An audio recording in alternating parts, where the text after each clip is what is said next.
Here's our starting lineup for today's race. Jeff Gordon on pole with Casey Kane, trying to get that first win so desperately. He's alongside. That's a real shock that Casey Kane would qualify well. He and Jeff Gordon dominated pole position qualifying this year. Jimmy Johnson, championship leader, and the sensational rookie Brian Vickers, Hendrick Motorsports teammates in row number 2. In fact, Hendrick with 3 of the top 4 qualifiers out of that team's shops. Couple of Roush Fords in row 3. Greg Biffle, Jeff Burton. Let's try talking to Jeff Burton. And hey, Jeff Burton, Benny Parsons, you got me? TV, how you doing today? Man, I'm doing great, Jeff. It's been a good while since you've won. Tell me how you're going to do it today. Hopefully we got this Comcast Ford set up the way we need it to be. It's real sunny and hot today. Hadn't had these conditions yet. Hopefully we can take what we learned in the Busch race yesterday and apply that. Put ourselves in position when it counts. Did you change the car any from yesterday's race to today's race? What you learned yesterday, did you use it to change the car for today? A little bit of it, not a lot. I tell you what surprised me was how much the outside groove came in yesterday. You could really run up high in 1 and 2. I think you'll see a lot more of that today. Much wider track than we've seen here in the past. I think you'll see a lot of side-by-side racing. And we took that into account on some of our changes, and hopefully we'll be able to take advantage of it. Well, Jeff, good luck today. Jeff Burton with his best starting spot of the season. He's outside of row number 3 in search of that elusive victory. Continuing to look at the starting lineup for today's race, Terry Labonte, his son Justin, won yesterday. Can Dad make it a double on the weekend today? And Dale Earnhardt Jr., second in the championship chase, a little bit farther down the grid. He struggled here this weekend. Transmission failure in yesterday's final practice. They need some good things to happen today to stay up with Jimmy Johnson. A couple of Fords back in row 15, Jarrett and Rudd. John Andretti back this weekend, the 3rd car out of the Dale Earnhardt Incorporated stables. And now down to the drivers who got the final spots on time for this race and on off into provisional land. Keith Craven, Dave Blaney back in row 18. Michael Waltrip had some troubles on Friday. His car had been handling one way all during practice Friday. When he qualified, it handled just the opposite. He wasn't ready for it. And that's exactly what Wally talked about in the opening. That's right. He may have gotten that set of tires that just did not complement that car. That's going to catch some guys today. We need to really stay on top of that. And P.J. Jones with the final spot in the field on a provisional. And just a few drivers unable to qualify for the race. Todd Bodine, Greg Sachs, Kirk Shelmerdine. You see drivers moving to the back. Most of them were starting toward the back anyway. And NASCAR's 1 engine per weekend rule comes into play there. Let's get some final stories from pit road before we go green. Dave, lead us off. Well, Alan, yesterday in final practice, Brian Vickers had the fastest car on the racetrack. Now, some people say that number doesn't mean anything. But when you're 20 years old, you're a rookie, you're driving for one of the most successful Nextel Cup owners in history, that means a lot. Anytime you're first on the track is a great motivator. Brian starts 4th today and has a very fast race car. Matt? Like every other driver, Casey Mears' season began at Daytona, but his season didn't really come together until he scored a 7th at Texas. He has since rattled off 5 more top 10 finishes. He told me this morning he is extremely jacked up about his chances, not only for a good run today, but his shot at his first Nextel Cup Series win. He said his only problem with his race car, an aero-tight condition in final practice, but judging by the Busch race, he feels like a second groove will work in, and that will go right to him and his shot at a win. To Marty Snyder.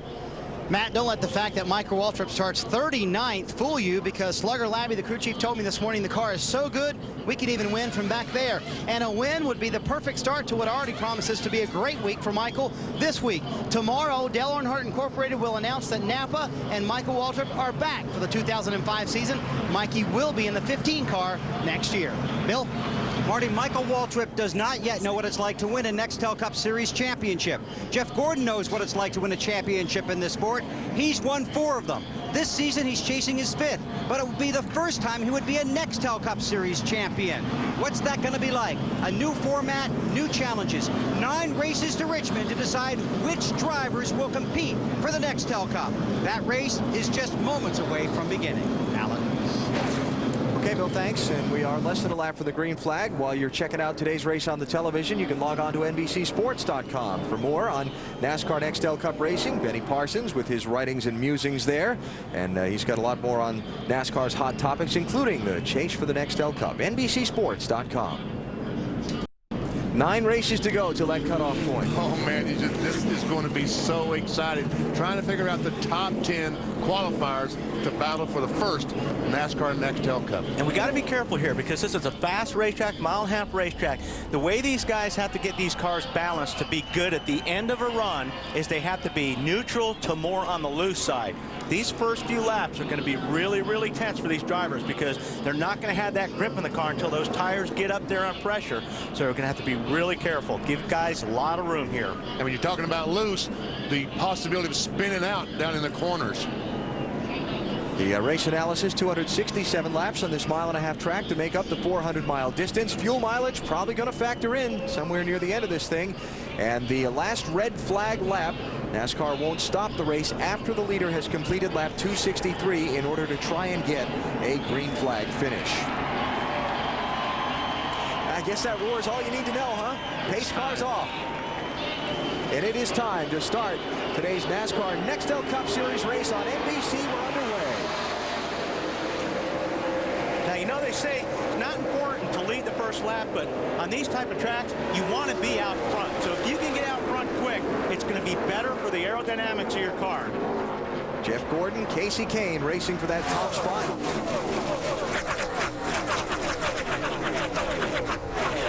Jimmy Johnson taking a look. Taking a look on a 9-car Casey Kane.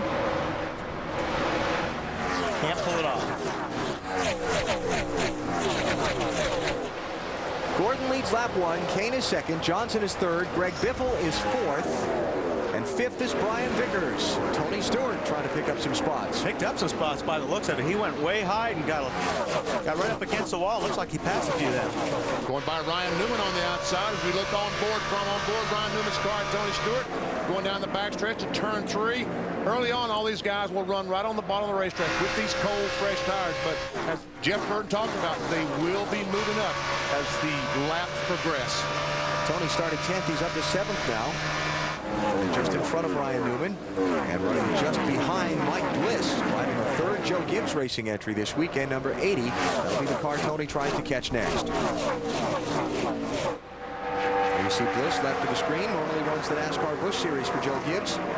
They've had this third R&D team that they've brought out a couple of times a year every year, and it's out here this weekend, and Bliss really qualified well. In fact, he was the highest qualified of the 3 Joe Gibbs cars. He outran Tony Stewart and he outran Bobby Labonte. And that's what the R&D deal is all about, is trying to try different things that the other guys can't because you're in a points run. So they're learning a lot, and it's paying off. Dale Jr., Rusty Wallace back in traffic. They're racing for 22nd and 23rd. Junior started 25th, so he has moved up a couple of spots.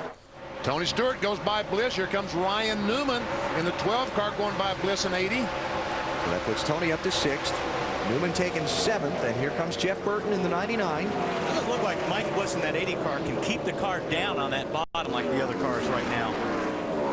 And that's going to hurt him because he's going to have some guys passing him. Check this Casey Mears driving up on the outside of Jeff Burton and trying to take that spot away. Already they're up on the top side of the racetrack. Now, if the 80 car is loose with Mike Bliss, he does not want the 41 car behind him. He may be moving up that racetrack or using that higher line because he's loose, and it looks like he is a little bit loose right there. Loose when the front end grips better than the back end, and the back end wants to come around on you when you're turning left. Bliss is hanging tough on Newman. 41 needs to get down. Looks like that 41 car is pretty fast. If he gets to the bottom of the racetrack, there he comes. That's Casey Mears in the 41 sliding down. Ryan Newman trying to get the spot away from Mike Bliss. Dave, how about Newman? Alan, in practice yesterday, they went from very, very tight to loose on the car. They thought maybe just a little bit too loose, so they tightened that car up this morning by making a track bar adjustment, also taking camber out of the left front tire. But that side-by-side racing, Wally, I don't think you prepare for that nearly as much as you prepare for your car being alone on the track. Well, that's exactly right. When you're out there trying to get a balance on the car in practice, you're out there by yourself. And until you're happy with the balance of the car, you don't go out and run in traffic. A lot of these guys are running in traffic for the first time with their race setup. Casey Mears in the 41, Bakersfield, California native. Picks up a spot, moves him up to 9th. And last time Mears in the 41 pulled up behind Mike Bliss in the 80 as he pulled up right behind him, really got him loose, and Bliss had to chase the car off the racetrack and back off the throttle, which allowed Casey Mears to drive by. Elliott Sadler on the move there. 38 car to the inside. And behind them, Kevin Harvick, 29, trying to get a spot on Jamie McMurray in the 42. That's 12th and 13th. The 29 is in 13th. That's Harvick. Sorry, I was just going to say Chad Blunt just took the 37 car into the garage. So he's out after just a couple laps. What are they saying about the 29 there, Marty? Well, Harvick hasn't said a word on the radio so far, Wally, but this is not the car that he won 2 races here with. The same car that he won Indianapolis with, as we have a battle for third. But this is a brand new car for Kevin Harvick. They ran that car that won all those races 6 times this year, put 2 new bodies on it, and now have scrapped it. This is a new car for Harvick. And Greg Biffle, the 16 car, goes by Jimmy Johnson, goes into the 3rd spot. And remember how well that Greg Biffle ran in California back in late April, early May. A racetrack very similar to this, huh, Bill? Absolutely, Benny. In fact, talking to their crew this morning, and crew chief Doug Richard, he wanted cloud cover. He wanted a cooler day because they're better in cooler weather. But they said this car is good. It is the California car. It said this car gives his driver confidence on this type of track. They tried to make it a little bit better, but they had confidence in the car and in the driver when the green flag fell. And Bill Weber, that is real important when you're a race car driver, because if a race car driver has confidence in one of those cars, these guys have a lot of cars to work with, but if you like a race car and you're confident with that car, man, that is a huge plus when you go racing. And all of a sudden, the Nextel Cup points leader, Jimmy Johnson, seems to be struggling. Biffle goes by, now Tony Stewart goes by. So Jimmy Johnson back to 5th. And Bill talked about teams that wanted cloud cover. There are clouds moving in, and there are rainstorms on the radar. We don't want that. We'll hope that that stays away from us so we can get this thing in full distance. Tony Stewart, Matty. Tony Stewart on the move, and it's not a surprise. You look at the last 2 years here at Chicagoland, a 2nd and a 3rd, and he has led over 125 laps. Now, Tony's car was a little free in the final practice session. They made some slight shock adjustment, tightened him up, and he is on the move. His teammate, the 80 Mike Bliss, extremely loose, guys. It looked it, man. I mean, you can tell when the car's up on the top side of the racetrack early like that and doesn't want anybody behind you, that's because he is loose. Jeff Gordon leads. Casey Kane is 2nd, followed by Greg Biffle, Tony Stewart, and Jimmy Johnson. We're just underway here at Chicagoland Speedway. You're watching NASCAR on NBC. NBC Sports at Chicagoland Speedway with live coverage of NASCAR, the chase for the championship. And we have a new leader in today's race. Jeff Gordon backing up. He's already 2nd. He's about to give that up to Greg Biffle. He gave it up. Trouble turn 2. 2 cars into the wall. Ryan Newman is one of them, and Kurt Busch is the other. Ryan Newman, 9th place in the NASCAR Nextel Cup points. Can't afford this because he's got guys breathing down his neck. Neither can he. No, neither can he. Kurt Busch. Kurt Busch is 7th in the championship. Some pretty heavy damage there, Dave. Alan, on lap 15, Ryan reported in, the car feels squashy in the rear. I feel like I'm on top of the track. Maybe I have a right rear going down. We'll see what the replays show. We see the left rear tire is flat, and there is the casing, the tread off the tire. So it just looks like right now, Dave, that maybe the left rear tire was flat. But we'll see. He had lost about 3 positions in the last couple of laps before that. So he was obviously trying to feel that car out, and we'll take a look and see what happens here.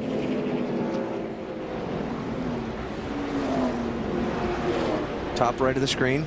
Yep. He was under somebody. Yep, he lost the left rear, and unfortunately, Kurt Busch was right there. That's Kurt Busch cannot catch a break, but they hit these safer barriers, and both guys drive away. Yeah, amen, man. Those things are great. This would be on board Scott Riggs. Just keep an eye on the left rear. Well, maybe. He just drives by him just before. And fortunately, this was just before the wreck. And here come the leaders onto pit road as Ryan Newman turns into the garage behind the wall. Stops are going to come at lap number 19. Marty? Elliott Sadler in 7th. Last second call to take 2 tires, just a little bit tight in the middle of the corner. He said the track is very slick. Half pound on the right front tire. Dave? Brian Vickers said the car's coming around just a little tight in traffic. Just give me 4 tires and fuel and send me on my way. Matt? A 2-tire change for Tony Stewart. Tight at both ends of the racetrack. They made a wedge adjustment. Casey Kane on pit road, 2 second-place finishes. Car so far so good to this point. Looking to gain positions, but a lot of guys passing him. Jeff Gordon said we're in real trouble, boys. This car is major loose. You'll have to tighten this sucker up. Air pressure, chassis adjustment for the 24 of Gordon. And already we're seeing 2 tires, fuel, just trying to get that wonderful track position, get in front. There's a 17 car coming out of no place up with the leaders. So a number of guys get just right side tires. We'll recap the pit stops for you when we come back under the first caution of the Tropicana 400 after Ryan Newman got in trouble down in turns 1 and 2.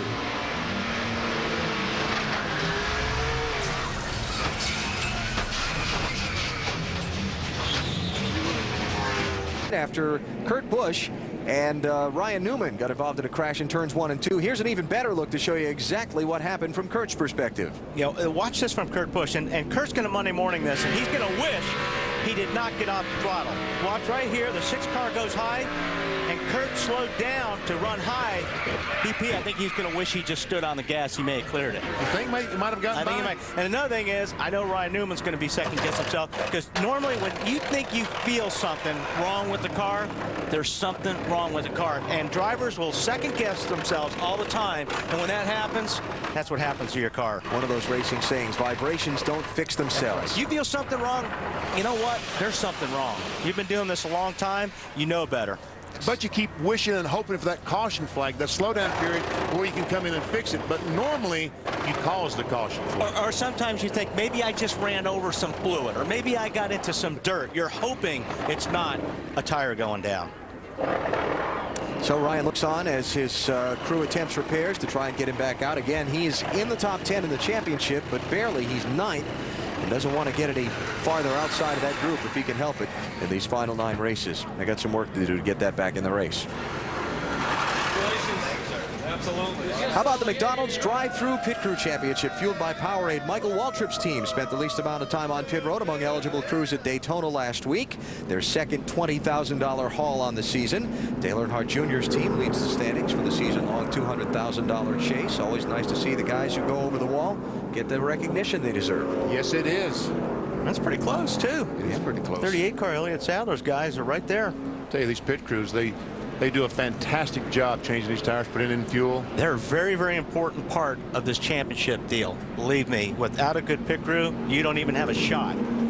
Speaking of pit crews, the 38 car just a moment ago, they changed 2 tires. Now the tire carrier, Kevin Hall, he runs into the other guy coming around to change tires. He can't get by, but they know the car's got to go, so they just jump. The front tire changer, Darrell Lockyer, he just kind of pushed him, threw him out of the way so that Elliott Sadler could leave. Elliott Sadler lined up 3rd for the restart. Let's meet the members of his team.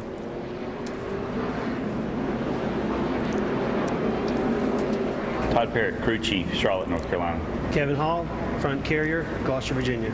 Darrell Lockyer, front tire changer, Gore Hills, California. Rodney Fetters, Jack Mann, Niagara Falls, New York. Lance Hanna, rear tire carrier, Weatherford, Texas. Dave Smith, rear changer, Millersville, Maryland.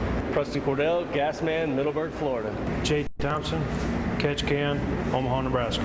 Phil Horton, pit crew coach, Lenore, North Carolina. And they're from every place, aren't they? And you and I can identify with that, because when you and I are ahead of him in the buffet line, we that's what happens to us. He knocks us over. Tony Stewart is the new race leader. Terry Labonte and P.J. Jones. Uh-oh. We got a car in trouble. Brendan gone. Say hi. Say hi. Caution's out. Yellow flag, guys. Oil on the track. Caution's out, or suspected oil on the track. Well, at this point in the race, they've got to stop and check it to make sure. Yeah, that's the right call. Yeah, it certainly was. Brendan was running 20th on the restart. And that will be 2 of the 3 Penske cars in the garage with troubles early. Yep. So the second caution follows quickly on the heels of the first. It's Brendan Gaughan in trouble here at the Chicagoland Speedway. We'll be right back. NASCAR by AOL 9.0, now with top speed technology. And by UPS, the official express delivery company of NASCAR. UPS, we want to race the truck. People love the truck. 75,000 plus on hand today at Chicagoland Speedway. Watching the pace car lead the field around. Second caution out. Brendan Gaughan in trouble. The earlier crash, Marty is with one of its victims. And that is Ryan Newman with his banged up race car, surveying the damage, helping where he can. What happened, Ryan? Left rear tire went down. I kind of thought I had something going on, but at the beginning of a race, you just don't know if it's loose or what. And left rear tire went down, and that was pretty much it for the Automobile 1 Dodge. All right, there you go. And last year's winner behind the wall here early as the work continues. It's a look ahead from Kurt Busch's car at the incident. On board with Kurt Busch, Mark Martin just gets by in the 6 car, and there we see the left rear. The cap comes off the tire, and Busch, as you said, slows down to let the 12 car go up. I think that's what he was expecting, but if he would have stood on the gas, I think he made it just. But like I said, that's all Monday morning quarterback. I mean, Kurt will look at it and go, he'll go, oh man, I should have done that, but know where he could go. So Kurt Busch and Ryan Newman and now Brendan Gaughan, all cars in the garage area being worked on early here at Chicagoland. Yesterday's NASCAR Busch Series race at Chicagoland, what a great finish. This is the white flag.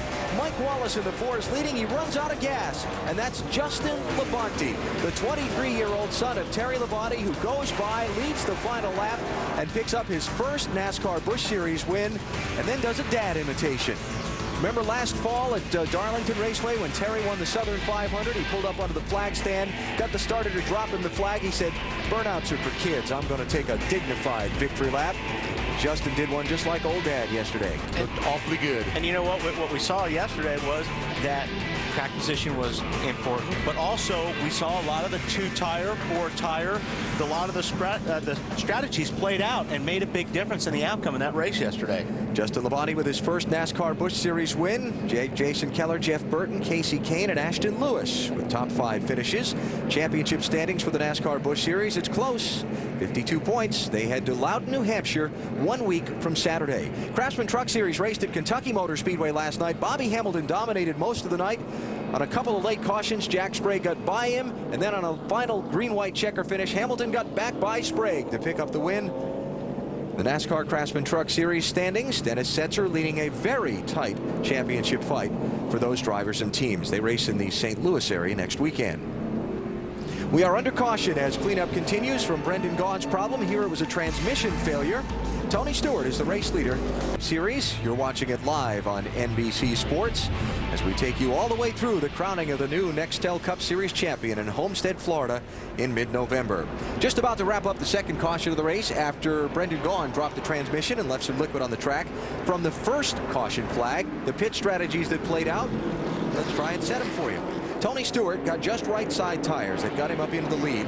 Elliott Sadler, Scott Riggs, Casey Mears, Jamie McMurray, Matt Kenseth, right side tires only. First guy with 4 tires. Oh, trouble on the restart for Matt Kenseth. Yeah, we had a couple of guys, Matt, and looked like Casey Mears had a problem on the restart, whether they missed a shift or spun the tires, not sure, but we got another smoker up there. Maybe that may just be low tire pressure. Greg Biffle, now it looks like the left front might be caved in on his car a little bit. That jam up there, Walt. It may have been happened on that restart when they got boxed up. There we see. Wow. Yes. Yeah, they're definitely damage on the left front. He must have got into somebody when they missed a shift. Bill. Yeah, left front tire, Rob. Talking about it, trying to decide what to do. Somebody up there in the front was talking about a vapor lock. Didn't catch the team, Wally, but they were talking about watch out for him on the restart. Yeah, well, it was like an accordion effect, and we didn't get to see who Greg got into, but it definitely caved that left front end into. That could really cut a tire like that. Really got to be careful. Watch the 17. Okay, here's the jam up. Oh, he got into, is that Vickers? No, yeah. Vickers got in the back of the 17, and Biffle also ran in the 17. No, I think Biffle ran into Vickers by the looks of it. Well, how about we take another look at it, and we'll double check it for sure. How's that? Sounds good to me. Let's look at this again. All right, now here's, okay, right here. Oh, wrong one, sorry. You got to do it on the telestrator wall. Come on. Right there. Okay, now watch. Right here. There you go. Okay. Now what? Now, yep. And then Biffle. Yes, he did. You're right. Gets into the 25 car. So we had like a. Boy, he got in there hard. I mean, he picked the rear of the car. The 42 car was the one that either vapor locked or. Okay, so now that we've gotten that figured out. Well, we don't have the telestrator figured out. I did what you used to do. I wrote on it with an ink pen.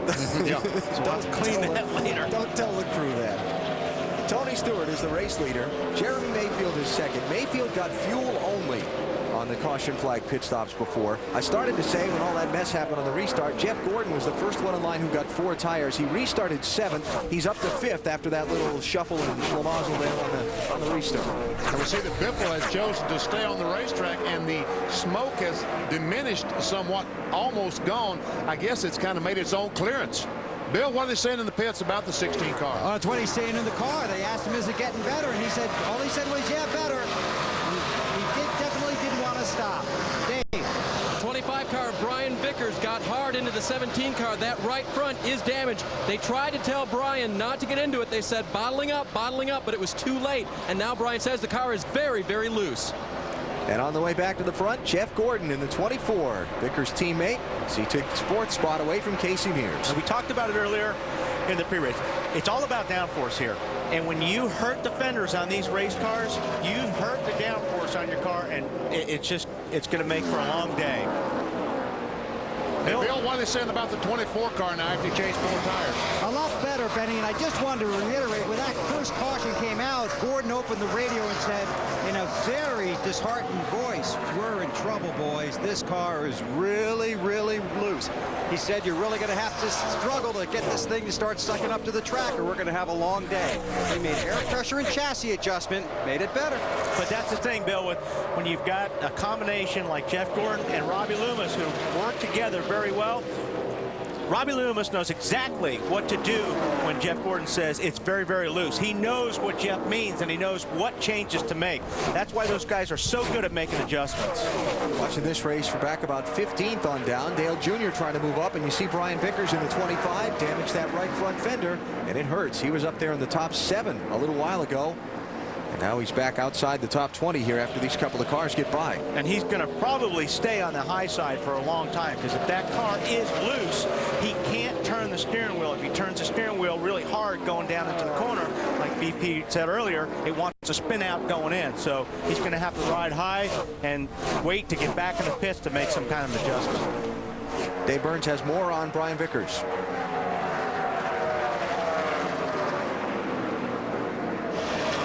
We told you at the beginning of the broadcast, Brian Vickers is 20 years old. Well, his car owner, Rick Hendrick, is a little bit older than that and been around a little bit longer. They're both from the South, North Carolina, and a little earlier under caution. Here's the conversation they had.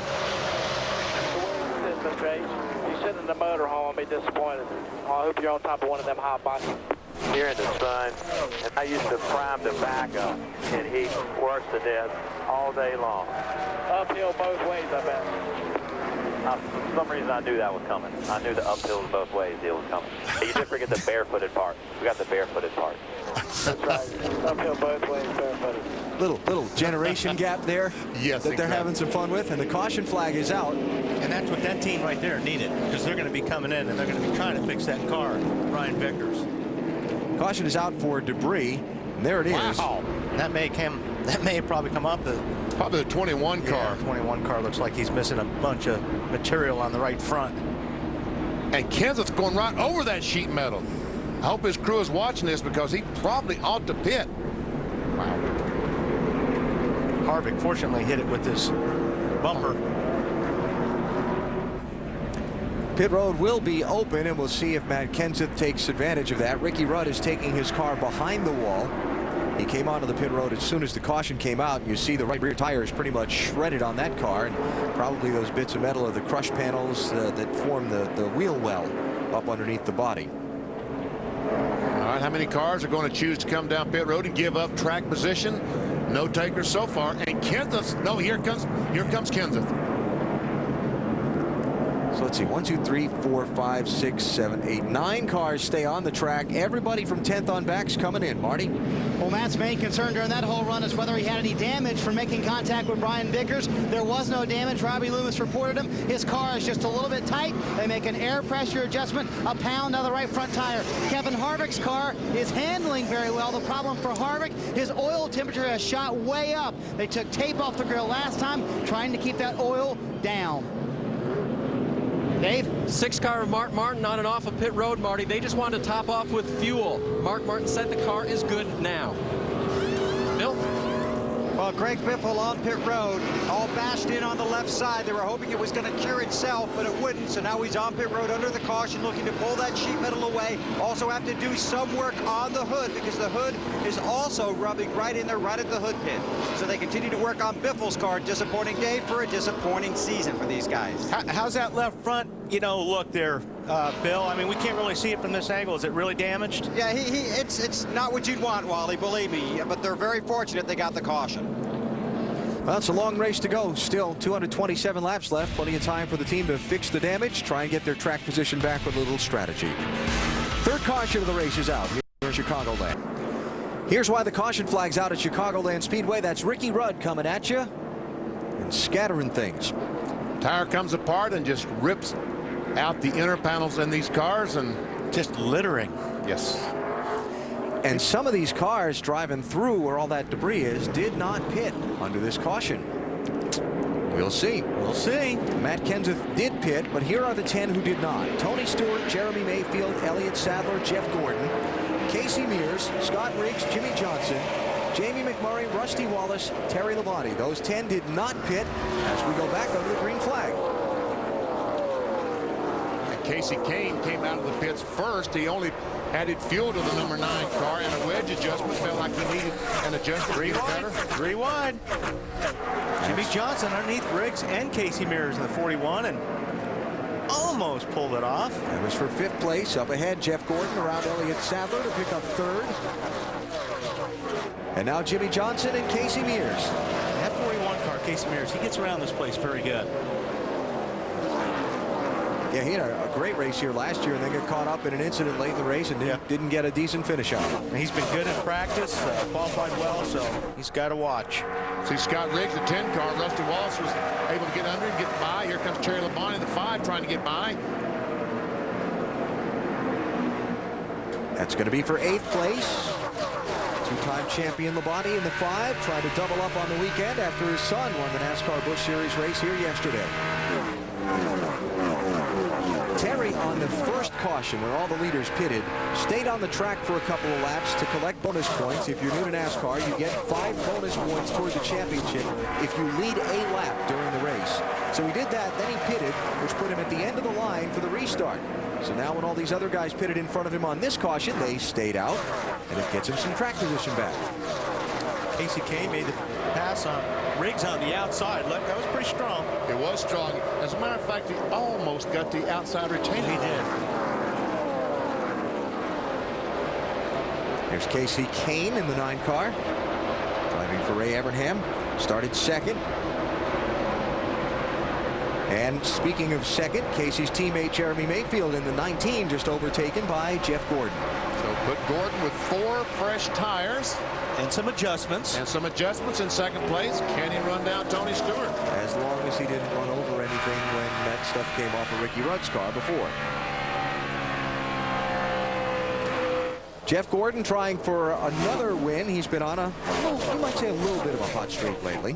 Yeah, slight. He's only won 2 in a row. That's all. Right in the thick of the fight for the NASCAR Nextel Cup Series Championship. He's 3rd in points. Well in position to qualify for that chase for the championship come this fall. Gordon is 2nd and a half behind leader Tony Stewart. And time now to take you through the field. It's our Visa through the field. Tony Stewart is the race leader. That's where we start off. Here's Matt Yoakum.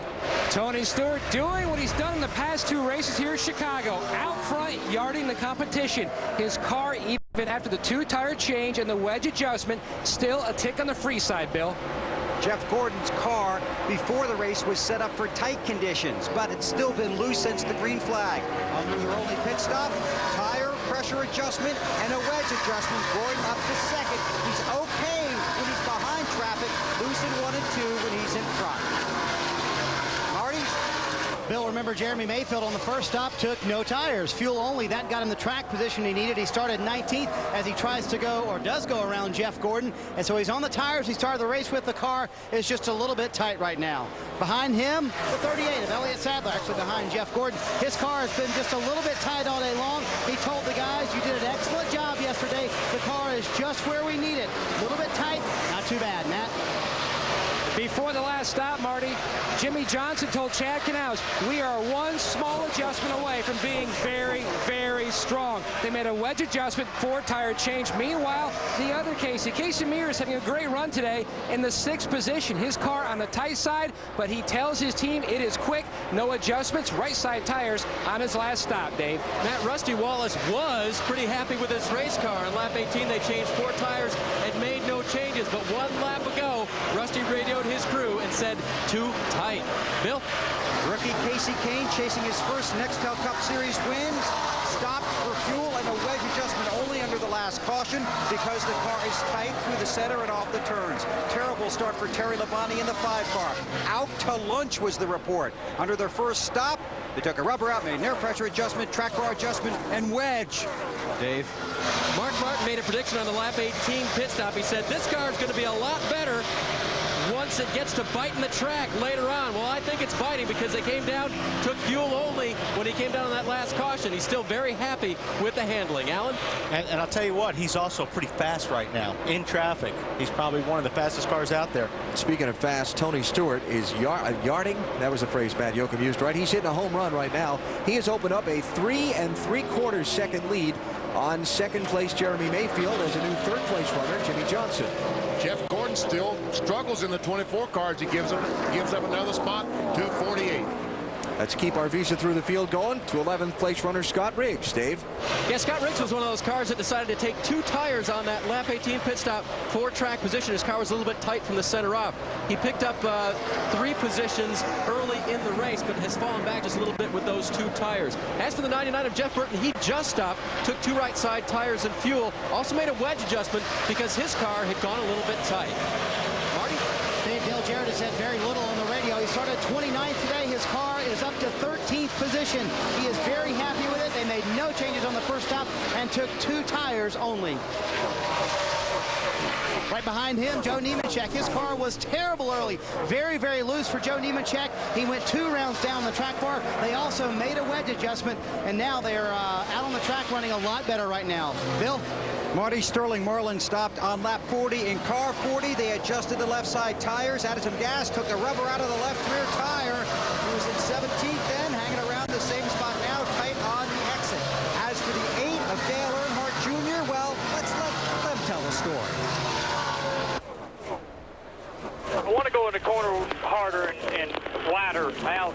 I want to stay out longer so I can make the middle quicker, but I can't because it's so loose in. If I could drive it in far straight, but then it pushes real bad in the middle. It's just like diving in the corner.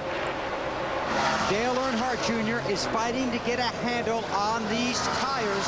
He has trouble at this track. Obviously, also had trouble earlier this year at Las Vegas. Marty? Bill, Matt Kenseth with those 4 fresh tires that he got on lap 39, trying to make his way through the field. The car has just been a little bit tight all afternoon. Matt has run very well at this racetrack. He told the guys on that last run, fix me here, and we can make some progress. Matt?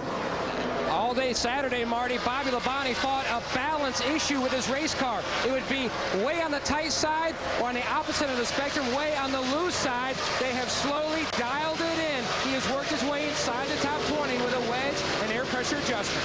Bill? Dave Blaney having a good run coming off the finish last weekend at Daytona when he came home 15th. Currently inside the top 20, trying to get a top 15, top 10. Matt? The 41, Casey Mears on pit road. Water had climbed to over 250 degrees. The reason, some debris on the grill. It looks to be a tear-off off of another race car. 4 tire change as well. No other adjustments. Tough break for Casey Mears. Yeah, he was 6th when he peeled off and came down the pit lane, Matt. And he's going to lose a lap with this unscheduled stop. Tony Stewart is the race leader. 3.7 seconds up on second place Jeremy Mayfield. We were getting that report on Dale Jr. listening to the radio conversation between he and his crew. And Wally, your eyebrows shot up instantly. Yeah, I know exactly what he's going through. What he's going through is when you go down the straightaway, you want to stay way up against the wall and arc the car in. So watch as we go down into turn 1 here. We're in the tri-oval. We want to go to turn 1. When your car is loose in, if you stay out and turn right here, the car wants to get loose. So you're afraid to turn the steering wheel. So what you have to do is, like Dale was talking about, you have to drive the car straight in and not turn the wheel. When you do that, it gets you to the center and it makes the car push. So he is driving to try to adjust to the car. In other words, the car's loose and he's changing his line to make the car tight. And that's what really makes great race car drivers and average race car drivers. A driver that can change his line throughout the race to make his car go faster. Not change the car, just change the way he drives it.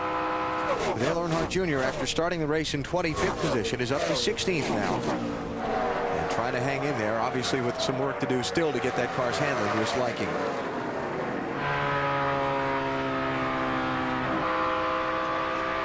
These kind of racetracks, the tracks that are not the super high banked speedways, they've kind of been the struggle for Dale Earnhardt Jr. and his team this year. They continue to work to try and perfect their setup on these tracks. And they've gone to Kentucky Speedway for 4 straight weeks testing, trying to get better for here. Because if you remember at Las Vegas, they were awful, and they knew they had a lot of work to do.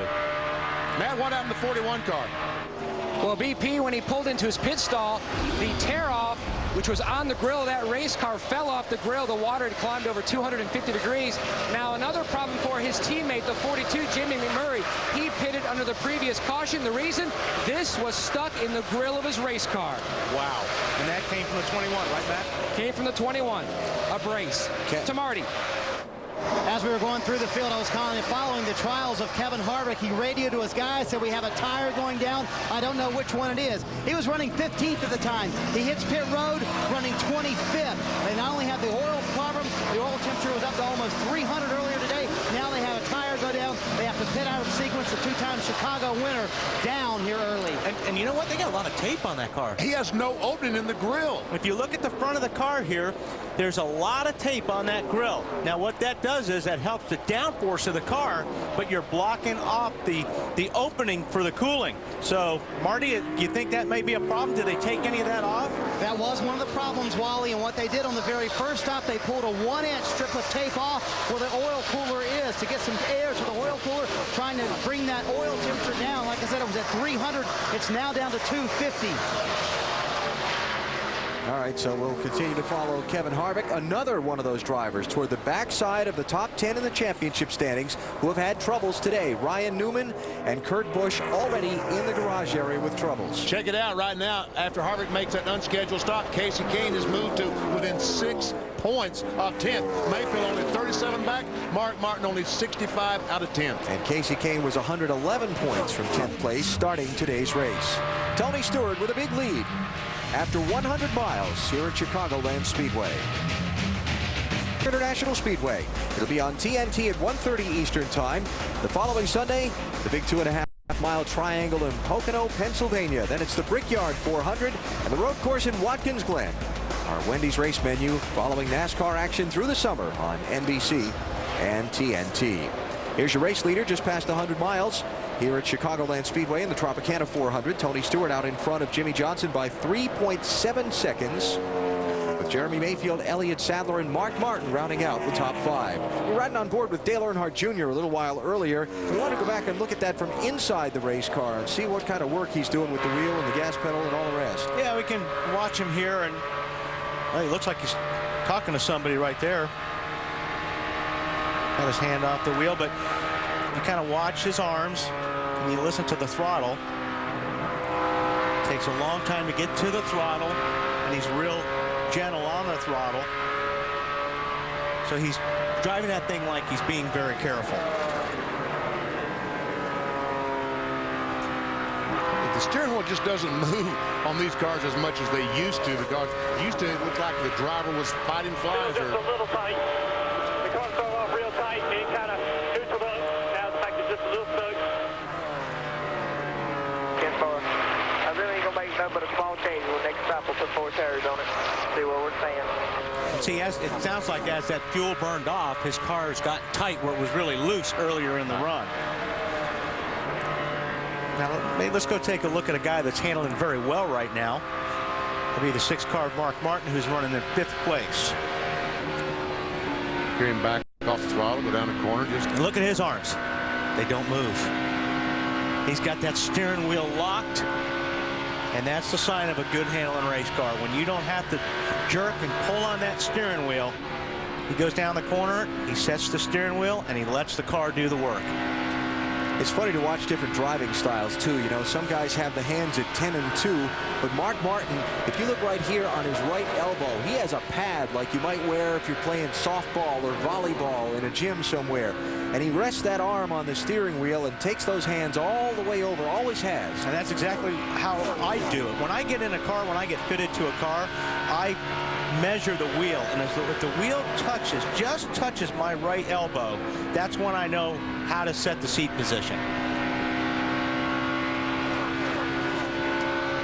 Comings and goings from the racetrack.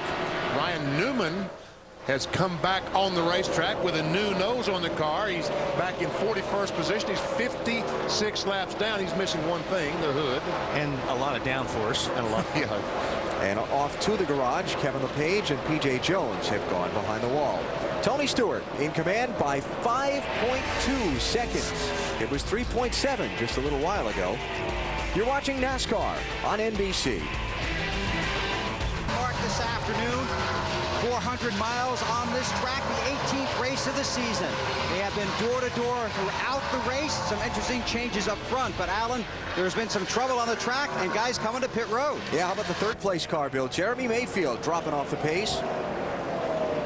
He's coming in here at lap 82, Marty. Well, remember, Alan, he's out of sequence with everyone else, so he's going to take 4 tires and fuel here. They pitted for fuel only, so this is the first time Mayfield has changed tires his entire race. His car is just a little bit tight, a little slow on the left side, pitting under green flag here at Chicago. Yep, the jack man had a little bit of trouble there. He turned the handle on the jack to let the car down, and it didn't work. And he had to do it again, and that just cost a lot of time as Jeff Gordon now comes off pit road in the 24 car. These would be the 10 cars or so that did not pit at lap 40 when a lot of the other front runners did. It's been 63 laps for Mayfield, now 64 for Gordon since the pit stops, plus the few laps of caution we had in there. So Jeff Gordon is in under the green. That means we should expect to see Tony Stewart in very shortly. And in fact, here he comes now. Bill, here's Jeff Gordon to you. Making the trip down pit road, Alan. Last radio transmission, I'm just hanging on. He was afraid he was going to knock the wall down in 1 and 2. They told him, do the best you can. We'll get you in here when possible. 4 tires, rubber out of the right rear on this start. On this stop, they started the race with rubbers in the right rear and the left rear. That makes the car more adjustable. That's the story of the 24. Matt. Tony Stewart gave up a 3.5-second lead on pit road for a scheduled stop. No adjustments for the 20 car. Tony said the car is settling in nicely. Good pit stop. Jimmy Johnson peeling off of turn number 4. Johnson just led a lap, so he collects 5 bonus points toward the Nextel Cup Championship. Elliott Sadler follows him onto the pit lane. Marty? Elliott Sadler's been so happy with his car, Alan. Same car that he won with in Texas. He told me this morning, I had the same feeling I had at Texas. He said, we're just a little bit tight, free me up a little bit, Todd, to his crew chief, Todd Parrott. That's a half pound out of the right front tire. Excellent run for the M&M's car so far, Matt. Chassis adjustment already completed on the right side of Jimmy Johnson's Chevrolet.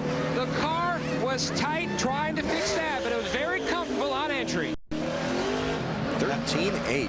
Got to keep an eye on these guys. They're going to start dropping these air pressures, so got to be careful on these right fronts. Don't forget what we talked about. If you start too low, you're going to build up way too much heat. You're going to have problems there.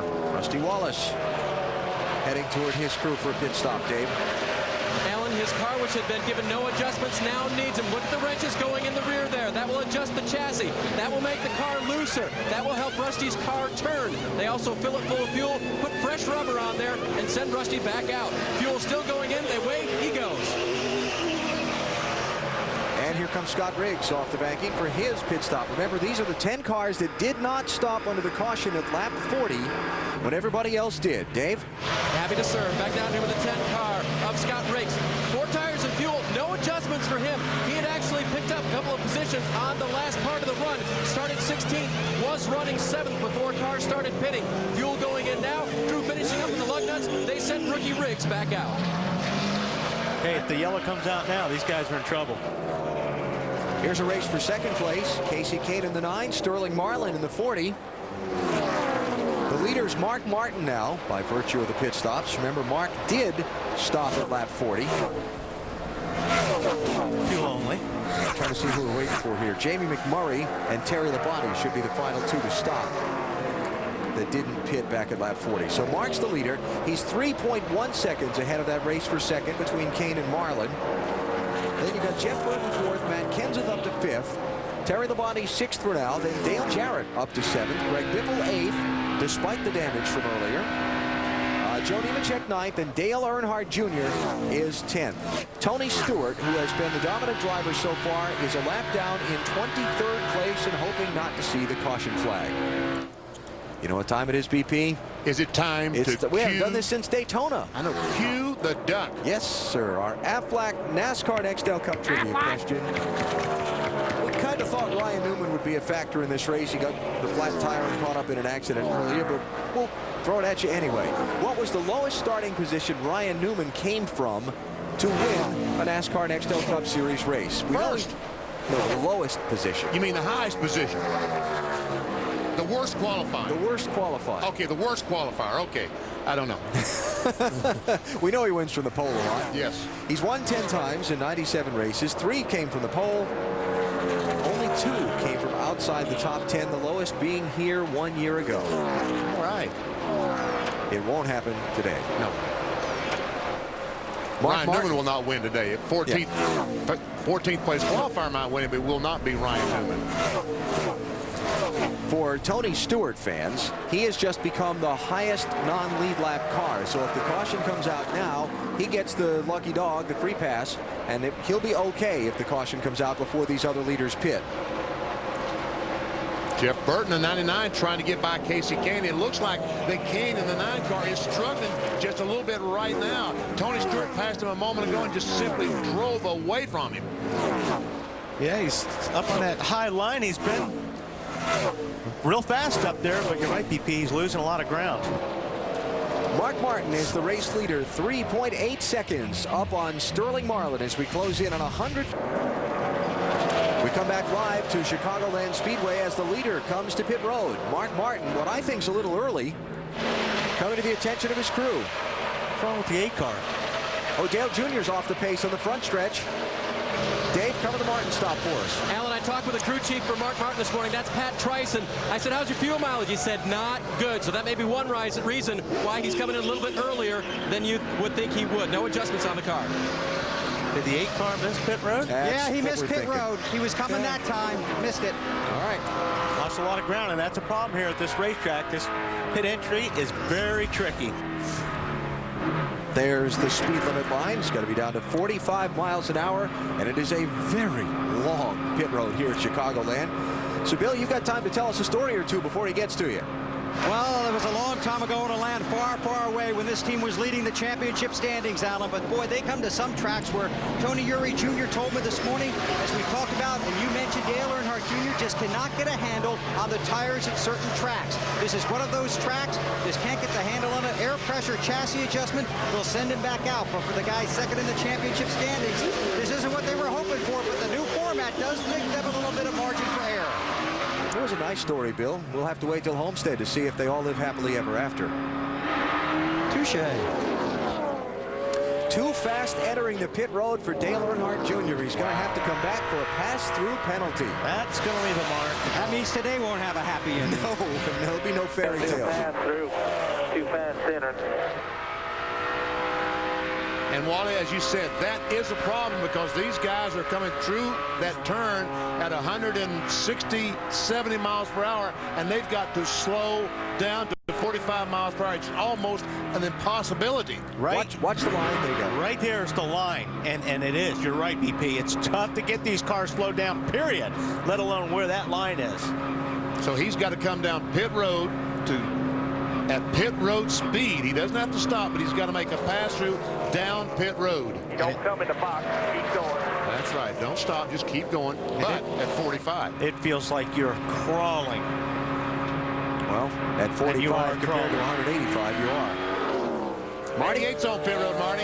Yeah, running in fifth. BP having a terrific day right now. A little bit tight on throttle, he says. They go half a round down in the right rear wedge bolt. That should loosen his car up just a little bit. Nice stop for the 88 bunch. 4 tires. Dale Jarrett started in 29th spot. He's worked his way up toward the top 10. Matt Kenseth is now the race leader as these cycles of pit stops continue. You've got Casey Kane in, Sterling Marlin, Michael Waltrip, Ken Schrader. Joe Nemechek is on pit road. Here come Brian Vickers and Bobby Labonte in for stops. Bill? Well, no time for stories this time, except to tell you that Tommy Baldwin said the 9 car of Casey Kane is a little bit tight, sliding up the turns just a little bit. No major adjustments, chassis adjustments, some air pressure adjustment on the 9 car. Also on pit road, the 40 of Sterling Marlin, working on that car to send Sterling back out, trying to keep pace with the leaders as the 9 takes off. Matt Kenseth, rather, on pit road. He was the race leader for a couple of laps. Dave Blaney is now out in front. Let's cover the Kenseth stop. Matt Kenseth was tight, Alan. What they do is they pull a spring rubber from the race car. That limits the travel of the spring inside the car. That should make his car looser. He also wanted a bag of ice and water. Said it's extremely hot inside the race car. It is very warm, humid day here in Joliet, Illinois today. These drivers getting a hot summer's workout. Blaney gives up the lead for his pit stop. That'll put Robbie Gordon into the top spot. Dave Blaney driving for Richard Childress Racing. His 4th race with this team after taking over for Johnny Sauter about a month ago. Ricky Craven also on and off pit road from a stop. Bill?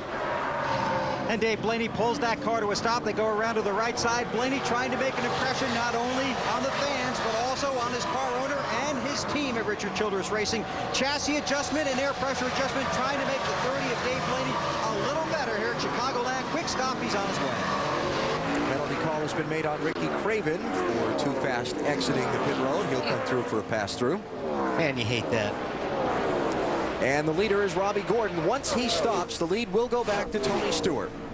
So we'll cycle through the pit stops without any caution flag damage to some of the guys who had to stop earlier. And that pretty much puts everybody back on mostly level ground as far as fuel mileage. But it appears that the guys who stopped a little bit earlier, like Jeremy and those guys, are a little bit at a disadvantage. It seems like, because whoa, look out. Locking it down.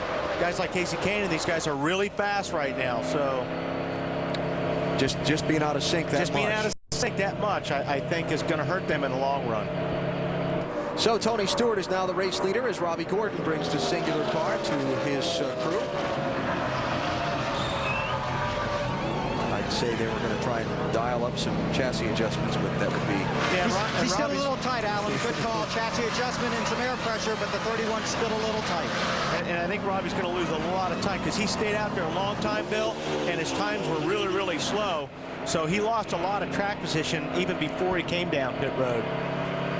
That's the thing, that with the tires that they're using this year in NASCAR Next Level Cup Racing, the advantage of the fresher tires. I was thinking about Mark Martin's pit stop and how he was kind of maybe 5 to 8 laps early on his stop, but once Tony Stewart came in, he didn't have much of a choice, did he? It forces your hand, it really does. Did something just happen to the 20 car, because he was right behind the 18 of Labonte, and now Labonte is several car lengths in front of him. Okay, let's see what happened. It's John Andretti in the 1.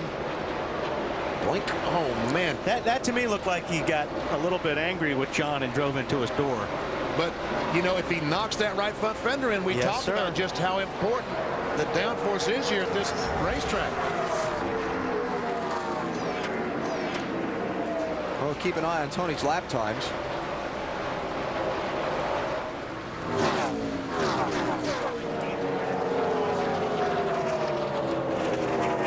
He's still up on Jimmy Johnson by 4 3/4 seconds, and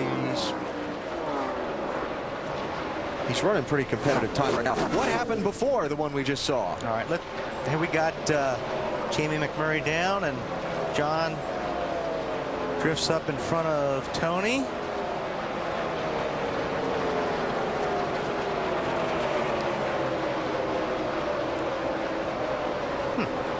I don't know. I don't really see anything there. I don't. It looked like Tony was just trying to get out wide, as you talked about a moment ago with Earnhardt Jr., to make that entry in really wide. And pretty tough to do when you got a car on the side. Yeah, that's right.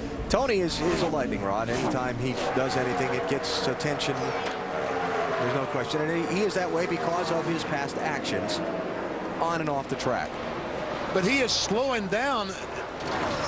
I just think he's slowing down. That he's not as fast as he was before. I don't know. If he knocked that right front fender in BP, you know how important that is. I don't know if he was further up on the one car when he did that, but if he hurt the integrity of that front fender, that is so important at a racetrack like this. But I don't see any. I don't see any damage. Tony was a topic of a lot of discussion in the garage a week ago at Daytona Beach, Florida. He had the altercation with with Brian Vickers after the race at Sonoma, California, a couple of weeks ago, and was put on probation and fined by NASCAR. Also had 25 championship points taken away. And a lot of people in the garage were discussing exactly what probation means and at what point a suspension comes into play for drivers. We saw Kevin Harvick. We saw Jimmy Spencer sat down by NASCAR. Tony had been on probation before, and his lack of putting him on probation again brought that discussion point up for a lot of people. What point probation means anything to anybody? Yeah, I don't know what probation means. I think, you know, you got to get to the point and find out where's the line. What did Jimmy Spencer do and Kurt Busch do compared to what Tony Stewart do? I mean, if you go through the window at somebody, as far as I'm concerned, that's where you need to draw the line. I mean, I'm glad Tony shows his emotions. We've got enough guys, I think, that are robots in this sport. I think it's great that somebody comes out and he's aggressive and he wears his emotions on his collar. But that, you know, where you draw the line on how NASCAR calls them and sees them, I think we need to get to a point and say, okay, if you do this, no matter what, then you sit out a race, because that's the only thing that's going to get a race driver's attention.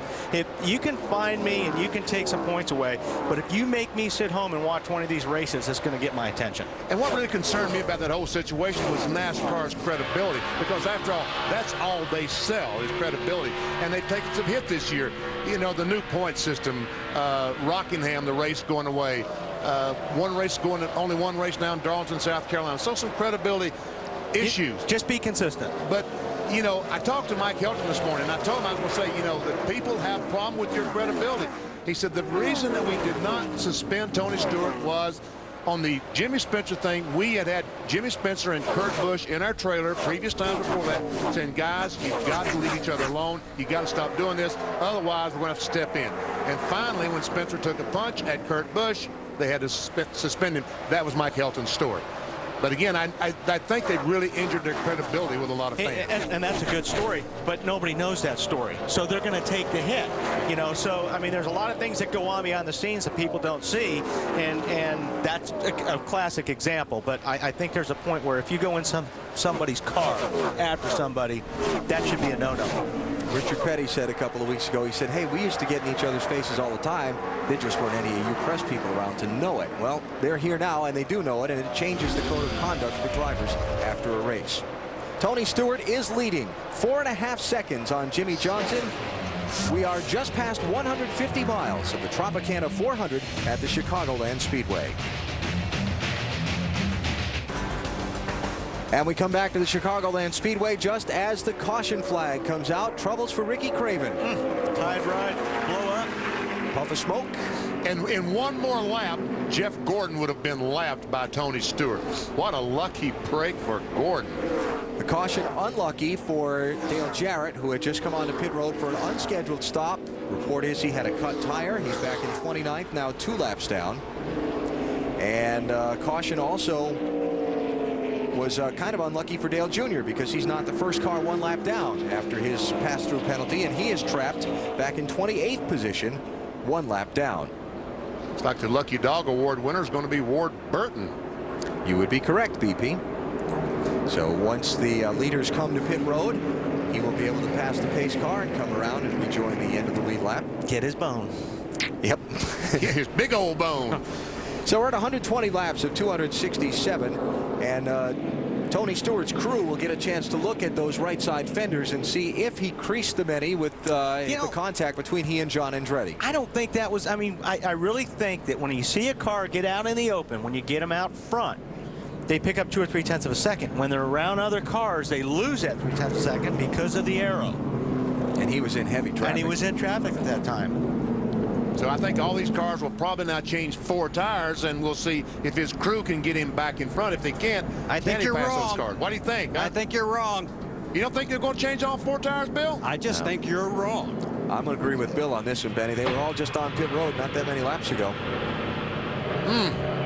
Next, except on the West Coast on NBC, live U.S. Olympic trials. It's Maurice Green before defending his gold from Sydney, challenging America's best in the men's 100-meter final. Plus, world record holders Michael Phelps and Natalie Coughlin continue their pursuit of Olympic glory at the swimming trials. For Olympic coverage, the sports and athletes, log on now to NBCOlympics.com.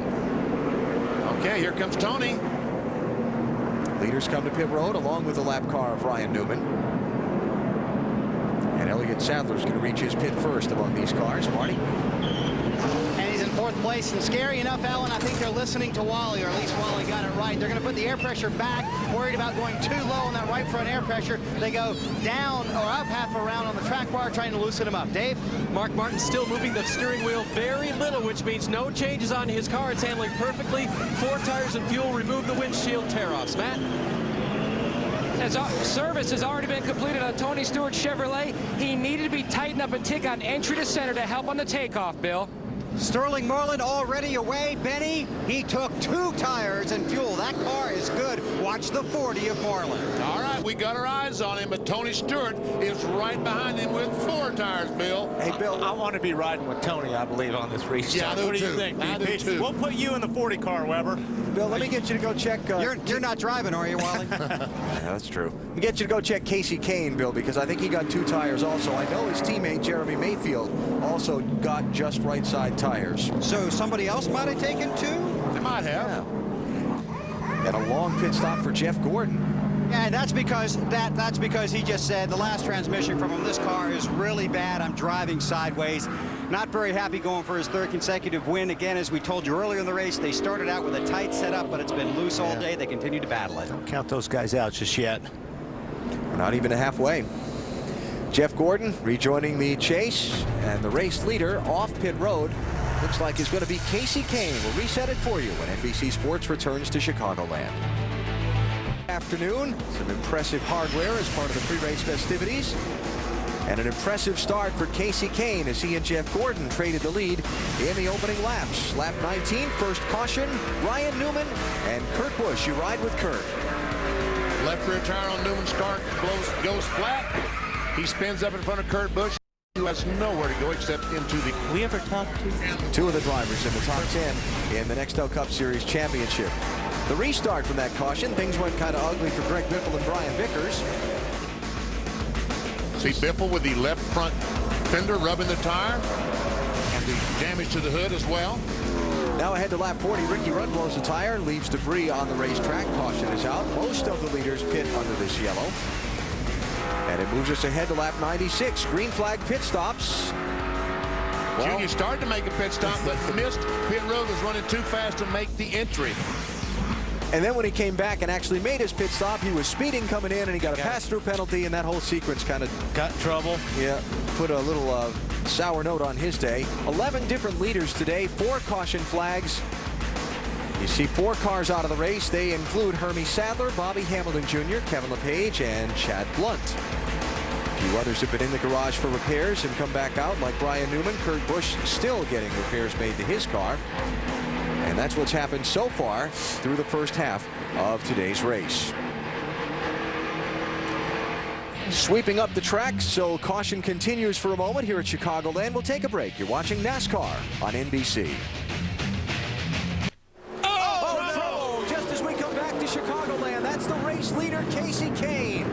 He took fuel only on the restart, and he's got company in the big pile. Junior, the 8 car has crashed. Dave Blaney, John Andretti was involved. 4 tires, no tires, 2 tires. And Jeff Burton, the 99 car. You think somebody spun their tires on a restart? No, because Tony Stewart jumped up on the outside of Sterling Marlin and passed him on the restart, which was legal, but he might have made contact with the 9 car. Scott Riggs with damage. He was having a good run. Casey Kane took fuel only on his pit stop, got out front with the lead. His teammate Jeremy Mayfield and Sterling Marlin only took right side tires. Tony Stewart was the first one with 4 tires. He got an incredible jump on the restart to the outside. You see Blaney waiting for help. I'm interested to see what happened myself, Wally. I did see Tony get that great jump. He did get a good start. Let's watch here.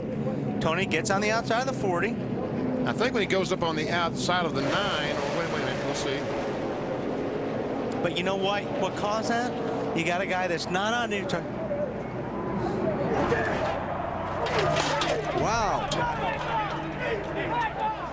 BP, there's a big fight in the 20 pit. Tommy Baldwin, a number of the Dodge guys came down to talk to the 20 crew members. NASCAR officials do have Tommy Baldwin. They are trying to break this up. Huge altercation down here in the 20 pit, guys. Man. Here's my point on this deal, guys. When some guys take tires, some guys don't take tires. If you don't have new tires, you can't go into turn 1 as hard as the guy that's got new tires. So Casey Kane went into the corner, but he couldn't charge the corner like Tony Stewart, who had the new tires. There we see Tommy Baldwin, the crew chief on the right, the light-haired fellow, the dark-haired fellow, Jim Pullman, the car chief. And it may not be over yet. No, doesn't look like it. That's the problem when you have the different tire deal. Jason Shapiro there, the NASCAR official.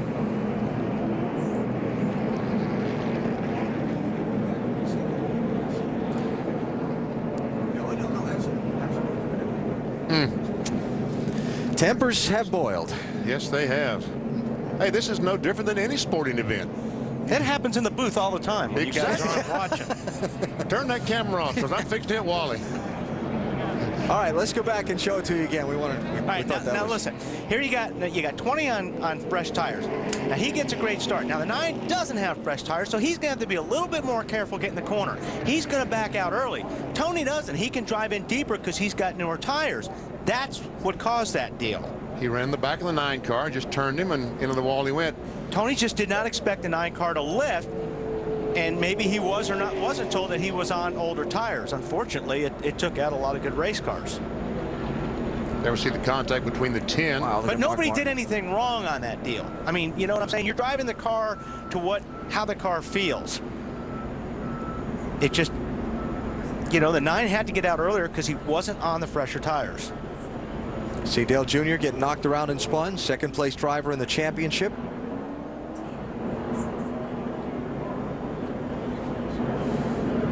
And once the 9 car comes off the wall, he leaves those other fellows behind him with no place to go.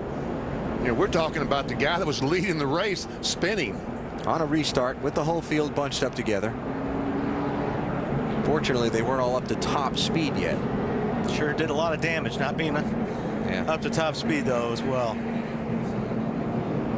On board Dale Jr. And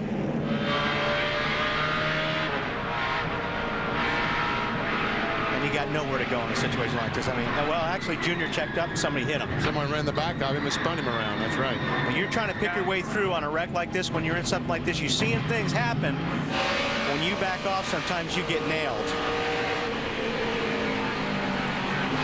Wow, that was a great job by Jeremy Mayfield.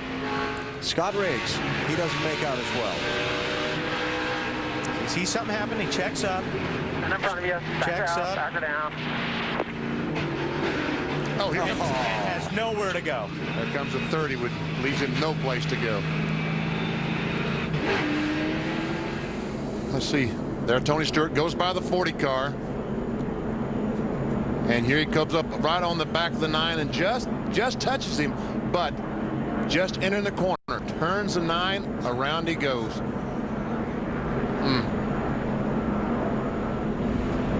And you see Dale Jr.'s car on pit road for repairs, and Jeff Burton is already back into the garage. Dave Burns is with him. Yeah, a man who had a great car, was running the high line like you talked to Benny about, and then Jeff, what happened out there?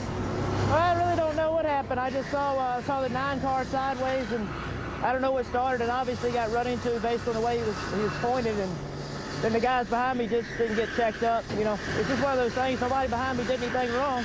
It's just a, you know, it's just a big wreck. You can't see through these cars, and one thing led to another. Really disappointing. The Comcast board was pretty decent. We had a easy top 6 or 7 car, and just bad luck right now. How bad is the damage? Can you get back out?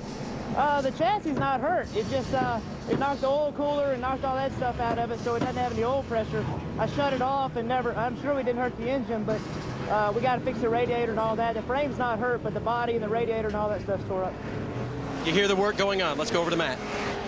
Well, Dave, here in the 20 pit, Scott Deal is on a golf cart. He is going to be taken to the infield care center, or they're going to try to administer some work on his elbow and his face. He does have scratches. His elbow is bleeding. He was knocked down on the concrete. Other than that, he is okay. You know, when there's trouble on that pit, he's one of the first guys that's going to protect you. So he's the guy that you want on your team. The car chief on this team. Now, the incident started when Tom Baldwin Jr., Casey Kane's crew chief, came down to the 20 pit to voice his frustrations with Greg Zipadelli over what happened on the racetrack. And from there, they all ended up in a pile. And believe me, Tommy Baldwin's no wuss either. No. Well, I can tell you one thing for certain, Matt. Well, now it's just cleanup here in the 20 pit, as NASCAR officials have already talked to J.D. Gibbs and Greg Zipadelli, Jimmy Makar. Now, what the 20 team will do now, they're going to go through their pit, clean things up, make sure they have the tires in the right position, make sure everything in their pit that they need to service the race car, which was knocked over and moved around during that scuffle, is okay and back in place for the next time Tony Stewart hits pit road. I can tell you one thing for certain. There will be some fines and/or suspensions and/or whatever coming out of that. But, you know, once again, Tony this year, you know, he's been impatient. Several times he's been impatient, and this was another classic example of being impatient. You know, I understand what you're saying, VP, but I've been in that situation. I mean, I crashed Jeff Gordon one time at Rockingham, same deal. I mean, I was on new tires and he was on older tires, and I went down into turn 1 and he got out of the gas a lot quicker than I expected, and man, he was gone. So on a restart? On a restart. Oh. Bill? Well, Benny, some of the other guys trying to work on their cars that were involved in that crash. Third lengthy stop for Dale Earnhardt Jr. They have checked the toe. They have checked the rear. It's all properly aligned. They taped up the right side, and they try to tape up some of the crush panels that would keep the fresh air in the car and hopefully the fumes out of the car for Dale Earnhardt Jr. Matt? Now, Bill, a further update here in the 20 pit. Now, under this caution, Tony Stewart was telling Zippy his side of what happened on the racetrack. He said he didn't know if the 9 car checked up or if something happened. He saw him starting to check up. He tried to roll out of the throttle the best he could without causing something behind him, and then you saw what happened. Yeah, like I said, I really believe Matty checked up because the 9 went in as far as he could with those tires. The end result is that there are a few cars in the garage, a few cars beaten up, and Tony Stewart is the race leader. A few guys beaten up. A few guys beaten up too, yeah. Dale Jarrett and Robbie Gordon got a lap back because they were in front of the leader when the caution came out. In this mess, down in turn 1 on a restart. Casey Kane leading, contact with he and Tony Stewart, and the wreck was on. We're just about to the halfway point of today's race at Chicagoland Speedway. We'll be back in a minute. Stops, he continues in competition. John Andretti does as well. Casey Kane has taken his car to the garage for repairs along with Jeff Burton and Dave Blaney. Tony Stewart is the race leader over Sterling Marlin, Jeremy Mayfield, Jimmy Johnson, and Elliott Sadler. We have 22 cars on the lead lap. We added a couple there under that last caution. Scott Wimmer was the lucky dog, plus Dale Jarrett and Robbie Gordon. All right, BP, now we'll see if that 20 car takes off again because he's out front in clean air. We thought there was something wrong with his car earlier. We'll see if it was the traffic that was the problem. In the meantime, you got the guys in the back that are in traffic. Sterling Marlin, Jimmy Johnson back there. Remember that Marlin and Jeremy Mayfield only got right side tires on their pit stops there a little while ago. Casey Kane is with Marty Snyder. Casey, what happened? I just got the restart. Going through the gears, I was just shifting into fourth. My car got loose and hit the wall. I don't know if obviously the 20 got in the back of me, but you know, I don't know what the deal is there. You two do have a history. Do you think it was personal or just racing? Well, you never know with him, but you know, I don't think he's. It's tough to say with him. I don't really know. I just know that I was just getting ready to shift to fourth. My car was sliding a little bit, and as I pulled it into fourth, I was backwards in the wall. So it's too bad for our Dodge dealers team. It's disappointing. Were you aware of the altercation on pit road between your team and his team? I just heard about it. You know, I don't know. I don't know what to say about that. Maybe we'll. I don't know. All right, the young man truly had a shot to win this race, but he's done now. It looks like Tony Stewart's car is okay, Wally, because the last lap, he turned his fastest lap of the day. Yeah. Well, one thing you can say about... all right, we'll follow up on that thought in a second. Dave? Caught up with Tommy Baldwin now. Tommy, what happened out there on pit road? Just Tony Stewart doing what he's been doing all year, driving like a moron. You know, there's no reason to do that stuff, and he gets away with it all he wants, and all NASCAR does is fine him. He's got plenty of money. The guy needs to sit out a race. That's it. What was your intention when you went down to Greg to talk about it? Talking to Zippy and tell him, you know, his driver's a moron. I got off the pit box. They started pushing me. Then the official grabbed me. I don't know what happened after that. All right, it was a big melee, guys, and Tommy Baldwin obviously not happy what happened to his car today. And Tommy has been invited to visit with NASCAR officials at the conclusion of today's race. I guess we got to get it. Don't in basketball, isn't there a rule that the coaches can't leave the coach's box or the players can't? You can't leave your pit box, I guess. You got to come up with a rule. We got a third man in rule in hockey. You can't be the third man in the fight. Okay, well. Tommy and let's see, it was Marty interviewing Casey, referenced history between Casey Kane and Tony Stewart. And just to bring you up to speed, if you don't recall the history, this goes back to Darlington in the spring. Casey Kane, the 9, goes up. He thinks he's clear of Tony, goes up and makes contact with Tony. Goes down the corner, and in my opinion, Tony deliberately spun out the 9 car. I'll go with you on that one, BP. And so that is, I think that kind of started things, the ball rolling. But I don't know. I just see this thing different. I just see that Tony Stewart has got a lot of steam, and all of a sudden that 9 car, whether he was shifting gears or whatever, slowed down in front of the 20 car. Oh, I don't think this was a punt, a deliberate thing here. No, I don't think that see at this all. as an intentional. I don't think Darlington had anything to do with just happening. But it happened. Well, but it happened. And the tempers boiled. Yep. And the results you saw. And by the way, Greg Zipadelli, Tony Stewart's crew chief, has been invited for a visit with NASCAR officials after the race too. I'll stand by my earlier statement. There'll be some money cashed in later this week and some fines and other things handed out too. Tony Stewart leading this race. The 41 car of Casey Mears is a lap down. He's the first car a lap down in 23rd position. The next car chasing Tony is that car, Jimmy Johnson, 2 seconds behind. And right now he's about as fast as Tony Stewart, running about the same speed as Tony Stewart. But Tony has a 2-second lead, just like you said, Alan. Maybe he's coasting a little bit right now. And Casey Mears is staying right with Tony Stewart. He's running very well right now. He's running great lap time. So he can get that lucky dog if the yellow comes out, or if he's lucky enough to pass Tony.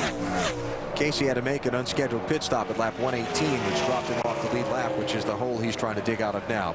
How about Tony Stewart's team, Matt? Well, guys, to answer your questions about the race car before this caution. Now, Tony had never said anything on the radio concerning that contact. Basically, what he needed help with, he needed the race car to be tightened up just a tick from the entry to center of the corner, especially on the takeoff, meaning when they dropped the green flag, the first part of the run. That's where he needed the most help, because he felt like he was giving up too much time before the car finally came in. But when he was having problems was later in his run, where Benny and I saw it looked like there may have been some problems after he had contact with John Andretti. So that's what we thought was a fender problem. And it could have been, just as we talked about, an arrow situation, right, getting up behind the zero car aboard. Burt not being able to get by because of an arrow push situation. Well, they fixed it, Matt, regardless if they whatever they did, because he looks like he's running pretty good right now off the bat. Tony McMurray's lead over Jimmy Johnson, 2.1 seconds at this point. As you look back. Now, see, I'm not sure if I was in Tony's spot, if I was just let that 41 go. But the problem is, if the 41 slows down, Wally, and it is a narrow push situation, he will not be able to pass him like he couldn't get by the 0 car of Ward Burton. I think I'd get on my radio and I'd tell my spotter, listen, if I let the 41 go, he's going to have to go. If I get back to him, he's going to have to let me pass him. There's Jimmy Johnson, one of the Gillette Young Guns, as we update where those drivers participating in that program are running today. The first micro power shaving system from Gillette, the new M3 Power. New power behind the Gillette Young Guns. Johnson leading the charge for the Young Guns here in Chicagoland today. How about the 48 car, Matty? Well, earlier in the race, Alan, he was tight trying to get back in the gas. Coming up off the corner, they made an air pressure adjustment to fix that. He also has some left front fender damage. Jimmy says that is making the car tight. Damage in that jam up on the restart, I'm assuming. Don't know. Don't know, but Matt will tell us for sure in a second here, I'll bet. Doesn't matter. Damage looks like right there in the bottom, maybe the valence. The very bottom of the front air dam. See right there? What's happening? It's dragging the racetrack and it's drug it back. Yep. See right there in the right side of your screen, that valence is pushed backwards. That's not where it should be. It should be pushed out a little bit. Matt's double checking with Chad Canals for us to make sure where they picked that damage up, so we'll hear from him in a second. And you see Jimmy Johnson run this very, very high line. Matt, what are they saying? BP, it happened on that restart. Thank you, Matt. Appreciate the hustle. So your championship leader in the NASCAR Nextel Cup Series, Jimmy Johnson, is chasing Tony Stewart right now. Johnson in search of his 4th win of 2004. Stewart looking for his 1st win of this year's campaign. Well, it has been a rock'em sock'em day here at Chicagoland Speedway, on the track and off. On the track, Tony Stewart leading. Off the track, well, the sport parts aren't all in yet. But we can take you through the field and tell you how your drivers are doing. We'll start with the 20 car. He's up front, and that's Matt Yoker. If you look back at Tony Stewart's career in Nextel Cup competition, he's never gone this deep into his season winless. He's trying to change that today. The car nearly perfect. Meanwhile, the 48 of Jimmy Johnson. If you throw out a bad run at Bristol and Dover, he has had top 9 finishes dating all the way back to March. His car running very well as well. To Bill. A quiet Sterling Marlin is a good Sterling Marlin. His car is strong. No changes for Sterling in the 40 car. Marty. Bill Elliott Sadler having a very solid day in the 3rd position, a little bit tight in the middle. He came on the radio to the guys and in this exact tone said, it's no big deal. We got a good shot to win this thing today, trying for his 2nd win of the season. Behind him on the racetrack, Jeremy Mayfield has said nothing on this run. The car has been very neutral as the fuel burns off. He gets a little bit tighter the longer he runs, currently in 5th. Dave? Rusty Wallace has been back and forth with the no change or slight change on his car. When he makes no changes, it takes a little time, but it eventually tightens up. That's what happened before the last pit stop. They made a slight air pressure change to get it looser. Bill? Terry Labonte, who drives the 5 car, was in victory lane here yesterday at Chicagoland, celebrating with his son, who won the race. Right now, his car's a little tight in. His crew chief, Jim Long, says we just need some track position, and we'll be in pretty good shape. As for the 16 car, driven by Greg Biffle, he wants 1 round in the right rear on the next stop, so they'll make a chassis adjustment, trying to make that car, which runs good but doesn't look so hot, a little bit better. Snyder. Bill, how about this rebound for 2-time Chicago winner Kevin Harvick? At one point, 2 laps down under green flag pit stops. Now he's in 9th. The car was a little bit tight, but it's very good. Kevin's still in the game here. Behind him, Dale Jarrett on the racetrack, running with the leaders after he got down when he cut a right rear tire. DJ has said nothing. Very happy with the race car right now. There are your top 10 of 21 cars on the lead lap. Tony Stewart's advantage over Jimmy Johnson is shrinking. It is down to 1.8 seconds at lap 160. Let's continue going through the field. Jamie McMurray's got one of the fastest cars on the track at this point, Matt. It has been a long, patient day for Jamie McMurray. Back on lap 41, he had to give up a top 10 run to pull debris out of the grill. He has slowly worked his way back into contention. No adjustments on his last stop. He says the car is good, Dave. Mark Martin Gordon's crew had trouble with the jack 2 stops ago. That made it for a long pit stop. During the melee, they also pitted. They thought they might have pitted before pit road was open, so they moved to the tail end of the longest line just to make sure. They weren't sure if NASCAR was penalizing them or not. Marty? Dave, about 15 laps ago, Joe Nemechek came on the radio and said, I'm getting a little frustrated, guys. The car is starting to slide the front nose pretty bad, very tight off the corners. Joe tested his Busch car here, said that really helped him out getting this car ready for today's race. Behind him, we told you not to forget about him. Michael Waltrip started 39th today. He's up to 14th, slowly creeping his way up. Car just a little bit tight. Mikey very happy, Dave. Remember, Brian Vickers had damage on his car earlier. That caused the car to overheat in the front and handle poorly in the rear. They fixed both of those problems, and now the car is pretty quick. No changes on the last stop. Bill? Ward Burton, driving the 0 car, told me they've made some aerodynamic changes for this race. If they go in a positive direction, they'll make more aerodynamic changes for 2 weeks. Now listen to this, Benny. They did make 2 click changes on the shock. They made a 2-click change on the shock, Benny. You can work on that, and we'll talk about more of that later. Right now we'll talk about the 17. 2003 Cup champ is not very happy with his race car right now, Bill. They have been tied all day long. Came down pit road last time, pulled that spring rubber out of the left rear. Matt said, I want it back. Now the car is way too loose. Bill? Been a wild ride for Robbie Gordon today. Several pit stops, car a little bit tight, but he's hanging on in the top 20, hoping to make a move here in the second half of the race. Matt? A good and bad day for Bobby Labonte, running 19th. The good, his 10-year-old son Tyler finished 3rd. And the Gasoline Alley Nationals at the Indianapolis Motor Speedway, a quarter major race earlier today. But the bad, his car is loose again. It just goes back and forth between tight and loose. They continue to adjust. It continues to go back and forth, Dave. Scott Wimmer having kind of a tough rookie day. They got down a lap early in this race just because they lost track position for so long. Then they got the lucky dog pass the last time. This time they took 4 tires during the stop, but couldn't put fuel in. They still haven't found out why NASCAR wouldn't let them put fuel in, Bill. Jeff Gordon was not involved in that crash on the restart in the 24 car, but under the last 2 caution periods, they have made numerous pit stops and wholesale changes on this car. From the driver to the crew, we are in worse trouble now than we were. I don't know what to tell you guys. Signed, Jeff Gordon. So it's fair to say that Gordon's effort to win a 3rd straight win is in a lot of trouble. Think of this, guys. There have been 11 different drivers lead today. We've run 166 laps. Tony Stewart has led 119. That doesn't leave a whole lot for anybody else. No, it doesn't. And now Tony's getting up with these other cars, Benny. So we'll see if this slows him down or if he struggles a little bit where Jimmy Johnson can make some ground up, because his car doesn't handle as well around other cars. He comes around Jeff Green. He got pointed by Jeff. But now he's going to run up on Jeff Gordon, the 24 car, who wants to stay on the lead lap. Let's see how much trouble he has getting by Jeff. The only problem is on the Jeff deal, he may be so loose, he may just let Tony go. That's true. He's in the championship. It's better than crashing his car trying to race him. All right. Second place, Sterling Marlin has caught Jimmy Johnson. And look at this Sterling Marlin run on the bottom of the racetrack. Looks like Tony Stewart. What's up with the 48, Matt? 48 can't hold him off, says the car is starting to get a little snug. They're expecting to pit around lap 185, BP. We've got a little time before those pit stops. We'll come back, see if Tony Stewart laps Jeff Gordon. May not have to wait even that long. All right, we're confident he's going to make this pass here in a minute. We'll talk about it when we come back to Chicagoland. Tropicana 400.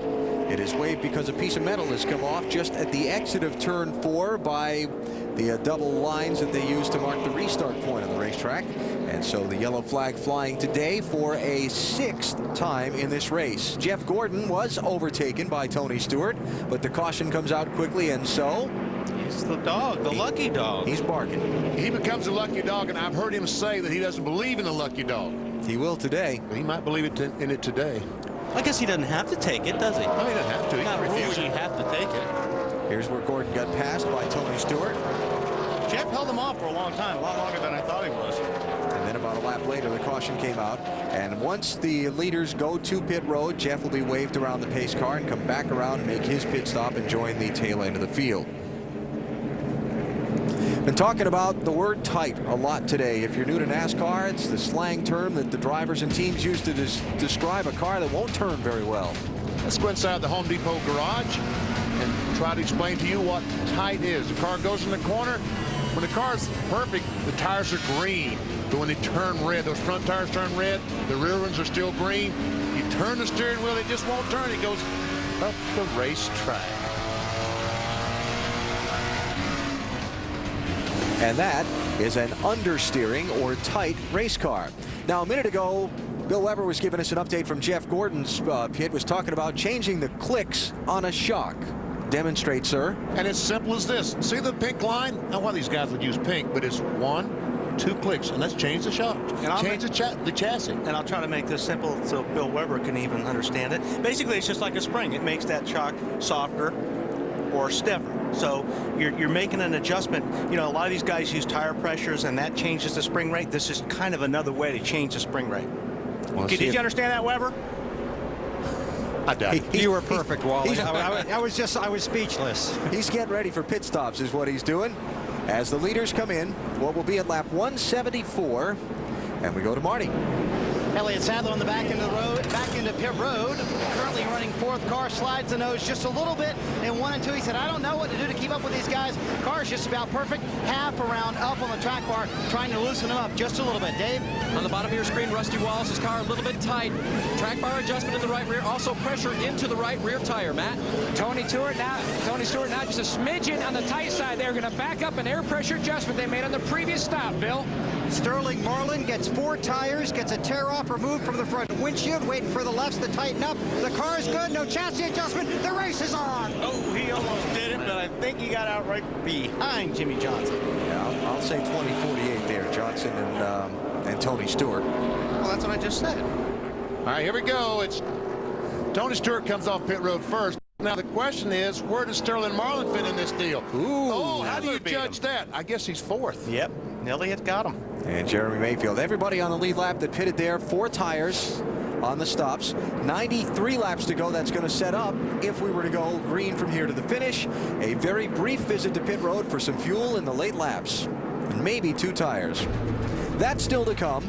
Tony Stewart holds the lead through the pit stops, and we're under caution at Chicagoland Speedway. American Revolution. No racing next weekend, but in 2 weeks on TNT, we have a triple header of coverage for you. Bud Pole qualifying from New Hampshire on Friday, July 23rd, 3 p.m. Eastern Time. Saturday the 24th, 1 Eastern. It's NASCAR Busch Series Racing presented by Midas. And on Sunday, July 25th on TNT, NASCAR Nextel Cup Racing from New Hampshire, 1:30 Eastern. Coverage, of course, beginning with Discover Card Countdown to Green. Get a week off. We need it. Yeah, I know you've been working so hard lately. We didn't want to overwork you here. Wanted to let you get back in the flow slowly. 90 laps to go on the restart. And 21 cars on the lead lap. Tony Stewart, the race leader, followed by Jimmy Johnson, Elliott Sadler, Sterling Marlin, and Jeremy Mayfield. Casey Mears in the 41 is the first car a lap down in 22nd place. Tell you what, every restart so far today, somebody has had a problem. It looked like the 88 had a problem that time on the restart. Well, Jarrett restarted in 9th place. As we watch this battle, cars going in turn 3. Jimmy Spencer was not able to get up to speed quickly in the 4 car. Okay. All right, Jimmy Johnson's got his best shot. He's right there behind Tony Stewart. Can he do anything with him? Take the whoa. Boy, that car looked like it got a little bit loose in there. Jimmy Johnson had 48 car. Now, your 2 of them, you got to figure out how to get around them. That's the really tough part. Tony Stewart's been working that bottom lane, so Jimmy's going to have to look at the high side to try to make a pass. And I tell you what, when you do that, when you move up the racetrack just a few feet, it makes that racetrack so much larger and turns the engine maybe a couple of 100 RPMs more than you're turning it. And sometimes these things will not run 400 or 500 miles. Jimmy Johnson, even if he finishes second to Tony Stewart today, going to gain some ground in the Nextel Cup Championship standings. Remember, Dale Earnhardt Jr. was involved in a wreck a little earlier, and Jr.'s running 22nd, a lap down. You know, another problem with that, BP, is your engine will peak out sooner because you're running more RPMs on the high side, so your engine will fall off quicker. you getting down the straightaway. They make power up to a certain point, then they go flat. This is as close as anybody's been to Stewart for a while. Johnson looking outside. Now he's looking inside. Crossover. He's got a fender. He's there. Still outside. Outside someplace. Tony Stewart in the 20 car has not been today. Great job, Jimmy Johnson. Are the man. Do it. New leader. And I think Tony gave him a little bit of a break there. Why? Well, because it was close coming off of that turn 4. And I think if Tony could have stayed in the throttle, he would have gotten that 48 loose. I don't think he wants any more of that today. I think he was pretty nice about that move, because the 48 was sliding right up in front of the 20 car. Could have also taken his fenders off, too. If he stuck to the outside of Jimmy and Jimmy didn't know he was there. Yep. Been something kicked around the last couple of days. We want to kick around with you our singular race talk poll. There's a lot of talk that NASCAR is going to implement a green-white checker finish system for the Nextel Cup Series, similar to the one they use in the NASCAR Craftsman Truck Series. Certainly been some displeasure expressed by fans at a couple of tracks, races finishing under the yellow flag, and we want to know if NASCAR should change the rule in order to guarantee a green flag finish, like now, later this season, not at all, or next season. I think that's going to be an easy one. What the answer's going to be. I'm not going to sway anybody's opinion. Just vote your heart, folks. There are some people who would prefer not to change the rules of competition in the middle of a year. We'll find out. Don't try to sway these people. Let them vote their hearts. Let the people vote. That's right. That's why I wanted to just offer the options and see what the people feel. Okay. All right, we'll find out. $1 million. Wait a minute. Caught your eye, huh? Where's the phone? Jimmy Johnson gapping Tony Stewart by about a half a second. I talked with Chad Canales, Jimmy Johnson's crew chief, this morning. They spent a lot of their time in yesterday's final practice scuffing tires, putting a brand new set of tires on the car, going out, running a half a lap with it, then coming back in. And I asked Chad the purpose of that. He said because there have been some minor inconsistencies between the sets of tires, like you said at the top of the broadcast, Wally, they want to know what they've got on the car when it comes down to this part of the race. That's right. You go out and you run 2 or 3 laps on a set of tires. If you don't like a set of tires, if there's a set of tires that are scary, you're going to know it in those first 3 or 4 laps. So it's exactly what they were doing. Battle for 4th position between Sterling Marlin and the silver 40 and 19 Jeremy Mayfield. Mayfield has the measure of him now. And makes the pass. Terry Labonte joining the fray there in 6th position, Bill. And if you think Jeff Gordon was the lucky dog on the last caution, Terry Labonte was probably the lucky dog. This is the right front tire off of Terry's car after just 53 laps. You can see right here, Wally and Benny, all this rubber is gone. Terry couldn't feel it. The car was just starting to get a little tight. This was a scuffed tire when they put it on. A lot of talk about that here, as Alan was alluding to. So that's something we'll have to watch for in the closing laps of this race. Tire wear, a problem yesterday, and a question perhaps down the stretch here at Chicago. Sometimes the track can cause that. Sometimes the setup can cause that. Sometimes the tire. Sometimes a combination of all three. But Bill, what did they do to fix that? They took it off. What did they do to fix it for the next one? They made a chassis adjustment there, a wedge and air pressure adjustment. I'll double check with Jim Long to find out. Yeah, I was going to say the air pressure adjustment is what's going to do it. The reason that's happening, in my opinion, is that they're starting the tires down too low on air pressure. What that does is that builds the heat up too fast. When you do that with these tires, they separate, and that's a lot of it. Another problem, BP, is a control arm issue, but I don't think that's the issue here. I think it's pressure issue here. When I talked to the Goodyear engineers this morning, that's what they felt like the problem was a tire pressure situation where the teams, in trying to make their car handle, has dropped the pressure down too low. Right. How about Terry Labonte by Sterling Marlin into the top 5. He's chasing his Hendrick Motorsports teammate Jimmy Johnson. The NASCAR Nextel Cup Series championship leader. Tony Stewart has dominated the day, but as we get into the final 78 laps, it's Jimmy Johnson who's the man out in front in pursuit of his 4th victory of the 2004 season. Chicagoland Speedway filled to capacity today for the NASCAR Nextel Cup Series 18th race of 2004. Tony Stewart has dominated the race so far, but the fans here right now seeing Jimmy Johnson lead into the final miles as we close in on the 300-mile mark. Our lows improvers and snoozers, guys who've improved the most from their starting position to where they run now. Sterling Marlin not doing too bad. He's picked up 26 spots. Michael Waltrip 24, and DJ started 29th, is currently running 7th. Great move on his part. And that's after an unscheduled pit stop and went back down a lap and got back a lap. But I guess we've got another graphic that says... We got some snoozers? Oh, no. Well, Casey Kane, yeah, that was a tough deal. Yeah, he crashed. And crashed. And Burton crashed. So, yep. That's the not good side. And Alan Bestwick should be on there somewhere. Crashed. That'll be tonight. Boy, that car is so good. I mean, Chad and these guys have done such a terrific job with this 48 car. Man. All right, let's take you back through the top 10. Get updates from pit road. A mini through the field. Bill, start us off. Oh, I'm sorry, Matt. In the battle of the home improvement cars, currently the blue and silver colors of Jimmy Johnson out front. They fixed the fender on their last stop, almost beat the 20 car off pit road. He now says the car is not stuck. It's just a tick on the free side, but good. Tony Stewart hasn't said a whole lot on the radio, just the fact that back on lap 196, he said it's a little bit too free on entry right now. They still have one more stop, Marty. Elliott Sadler trying to run those front two guys down. Matt, he's in third, a little bit behind there, has not said a word since the last pit stop. This is an in-house Yates chassis. He told Todd Parrott, I want 5 more just like this. He loves this race car, same one that won at Texas. Behind him, Jeremy Mayfield. He said before this last pit stop, the car's just not in the track like I would like. Handle's fine, just not in the track. They made a wedge adjustment trying to help him out, trying to catch those front guys, Bill. Terry Labonte in the 5 car, his best finish so far this season, 7th 3 times. Remember, we showed you that right front tire. They did not make any adjustments to the car. The adjustments we talked about were made earlier.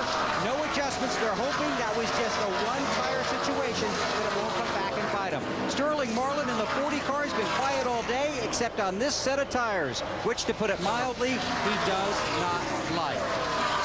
Chasing the 5, but he's not by him yet. Dave? His troubles on pit road, still has a very fast race car. Actually lost a position on the restart back to 11th and has now passed 4 cars, and he's running down Terry Labonte. Marty? The 88 is in 8th, Dave, and they've come from the back to the front, to the back to the front. This last stop, 4 tires, no changes for DJ. The car feels very good. 15th in points, but remember, only 66 points out of 11th, Dave. Brian Vickers started the day on the outside of row 2. Remember, damage sent him back in the pack. He's worked his way back up. They put the best set of scuffs, according to them, on the car. No chassis changes last time down pit road. Matt? Rounding out the top 10 and 10th is Jimmy McMurray in the 42 car. What a rebound. Remember, earlier in the race, he had to pit unscheduled to remove that debris out of the grill. Battled back, trying to solidify a nice finish today. They made an air pressure adjustment on his last stop. They're going to add that back on his next stop because the car is now really tight. McMurray had a windshield tear off from another car just after the first set of pit stops. Get across what is a very small grill opening on these Nextel Cup cars, and engine temperature was shooting up. He had to come in and get it fixed. Nice rally. As our pit reporters were taking us through the field of top 10, I was looking at the score and monitor. And I tell you what, if Mark Martin in that 6 car can get some track position, yes, he can race with these guys. Yeah, he's fast, and he's looking for that clean air. I mean, his car, when he was separated from these cars, he ran them down really, really fast. Now that he's gotten to him, he's still faster, but he's about 2/10 slower than when he was by himself. He just passed Terry Labonte and left him for 6th. Now he's working on Sterling Marlin for 5th. He's going to get him right here, Dave. And Alan, he is trying so hard. After they had trouble on pit road, he came across the radio to his guys and said on the second time, which was actually Mark's fault, he said, guys, I know that last one was my fault, but help me. Let's get our stuff together. We've still got a great race car. We can still do this. Let's work together. Weber? Dave, Terry Labonte's starting to go the wrong way here at Chicagoland, and while you have to wonder, we saw that right front tire after 53 laps, you'd start wondering if he's got a tire issue and the handling of that car starting to fade. I'm telling you what, Bill, I'd be surprised if he didn't. If they did not make an air pressure change, I'd be real curious chance to see what that right front tire looks like when he comes in, because you are right. He's been dropping back. He's lost 4 positions here in about the last 5 or 6 laps. And the one reason they didn't make a change because they were happy with how the car was handling, and they didn't know that tire problem existed until they already had it off the car. Ah, that's a good reason. That's a real good reason. And if you can get away with running that pressure low in that tire, it's going to turn better. But that's the trade-off. You're really pushing the envelope on having troubles with the tire by running the pressures that low. So you see Dale Jarrett by Terry Labonte to pick up 7th spot, and the 2-time champ is back to 8th. 62 laps to go here at the Chicagoland Speedway. Jimmy Johnson out in front of Tony Stewart by 1.5 seconds. Johnson trying to close in on that number 1. Back at Chicagoland Speedway, caution is on the track. Mike Bliss has just crashed off turn 2. All right, now we're in a situation that all these cars can make it to the end of the day. So pit crews, get your A game. Mike Bliss running in 26th position, a couple of laps down to the race leader at the time of his accident. The NASCAR Busch Series competitor for Joe Gibbs Racing, who started today in 7th position, but he has hit the safer barriers a good pop over in the 2nd corner. Let's take a look here, BP. Coming off turn 2. The last part of it there. Didn't look like anybody was around him to make contact. Just a simple losing control off the corner. Did get the safer barrier, though. Much welcome. Much welcome. He thanks you. I talked to a guy the other day that told me that these safer barriers will reduce the impact about 40% on average. I can believe that because I've hit enough without them. That hurts. I know it does. And you see Mike out of the car, so good news for his friends and family, and Mike Bliss okay, but the caution is out in this race. I think we're going to see any 2-tire stops right here. I don't think so. Everybody's going to take 4. Casey Mears is a lucky dog, and he's been a very fast car all day long, so this is a big break for him. Yeah, we got 58, it'll be 57 laps to go when they stop. That's almost a full fuel run, so you're going to need the 4 tires. Yep. Because you're gonna have to wait on the gasoline anyway. Right. And here's where the pit crews earn their money. What were those 2 words we talked about earlier today? Track position. Yes. If Tony Stewart's crew can get him out quicker than Jimmy Johnson's crew. This is or if Mark Martin's crew can get him out. Yeah. I tell you what, he is very fast in that 6 car. Here they come.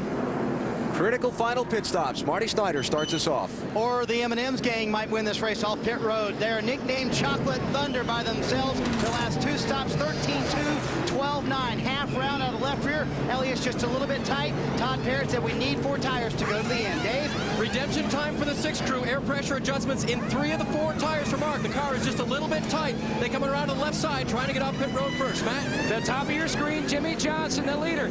An air pressure adjustment in the right rear. They're going to take a half a pound back out of the inner line. It's going to be a battle out between the 20 and Stewart and the Home Depot car, the Lowe's car. Looks like the 20 got him. And right now, got them all, Bill. 40 and the 19 are out in front, Bill. Yeah, the 40 took 2 right side tires and fuel, and I'll tell you, they better make sure that fuel thing got full, but they gambled on 2. We'll see how it happens. Sterling was a little loose getting into 1, but he said it's not too bad. We'll see what happens. And they're not the only ones that took just 2 tires, Bill. Jeremy Mayfield got 2, and Joe Nemechek in the 0-1. Right side tires only. How about 25, Dave? No changes on the chassis, Alan. They did take on 4 scuffed tires and filled it full of fuel. Brian very happy with the car. He got off pit road very well, too. Man, that's a long time on left side tires, BP. How about the 19, Marty?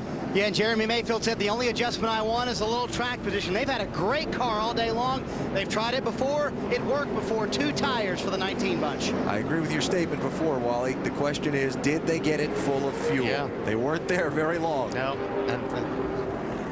I bet not. We'll find out. 57 to go here at Chicagoland Speedway, the Tropicana 400. You're watching NASCAR on NBC. Week off for some of them, that's not going to matter. For example, the 24 team of Jeff Gordon came in here. They won their 4th consecutive pole on Friday. They were chasing their 3rd consecutive win after victories at Sonoma and last week at Daytona. But it's been a dismal day for the 24 bunch.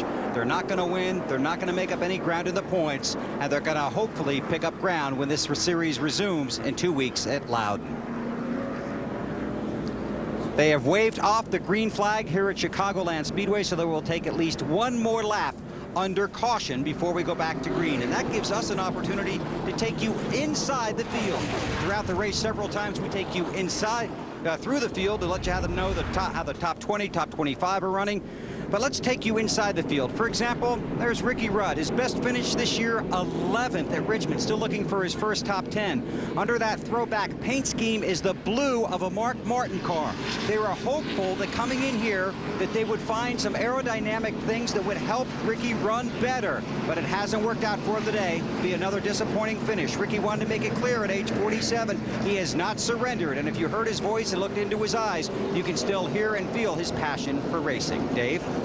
Bill, Ken Schrader is struggling today, running 4 laps down, but you know that he is more feared than Barry Bonds. In a charity softball game on Thursday evening here in town, he had the bases loaded before him, and they would not pitch to him. Threw him 4 straight balls, walked in a run, and Kenny went to first. Matt?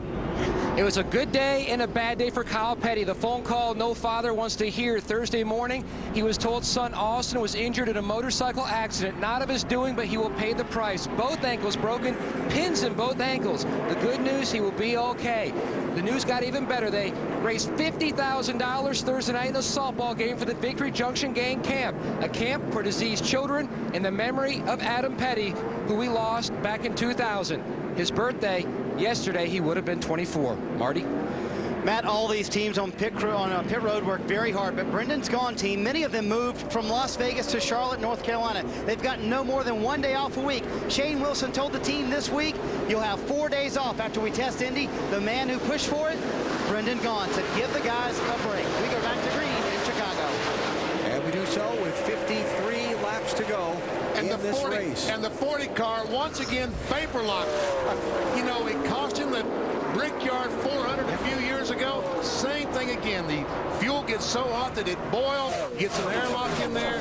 We've seen that a lot today, VP. A lot of different guys have had that problem. So Sterling Marlin, who was the race leader, is shuffled back. Now it is Jeremy Mayfield who leads, with Tony Stewart second and Jimmy Johnson third. Oh, and by the way, that's Dale Earnhardt Jr. in front of the leaders. Tail end of the lead lap if he can catch a caution. He might be able to make something out of this day yet. Let's watch this restart here. Watch Sterling. Go. Did you see that puff of smoke? Was it a vapor lock or a missed shift? That may have been a missed shift. Yeah. Hey, Benny, you're right. Missed shift? Yes, sir. Ah. Oops. Here, so I was thinking it was mechanical, but it's like Sterling. That'll drop him to 4th place and put a bit of gap between he and these front 3. Remember, Jeremy Mayfield just with 2 tires on his pit stop. Tony Stewart, Jimmy Johnson with 4 fresh good years. I want 4. I don't think 2 is going to be able to hold them off. Jeremy Mayfield winless so far this season. He does have a couple of second-place finishes. Owensboro, Kentucky native has taken 2 tires on a few different times today, Marty, for track position. Yeah, and Kenny Francis just came on the radio and said, remember how good the car was earlier when we took 2 tires. And also, I want to reiterate to you, we are not conserving fuel. You go for everything you need out there on the track. Okay, so they got it full. So Mayfield leading Tony Stewart by just a couple of car lengths. Under the green with 50 to go. Talked earlier about the green flag finish, the green-white checker that is potentially coming to NASCAR Nextel Cup Racing. We knew the answer. I knew the answer to that. Hey, but looky here. You got 24% over here. That's a bigger number than I thought. It is, too. I thought that number 66% would be about 86%. Yeah. Ooh, wow, that was close up there in turn 2. Brian Vickers.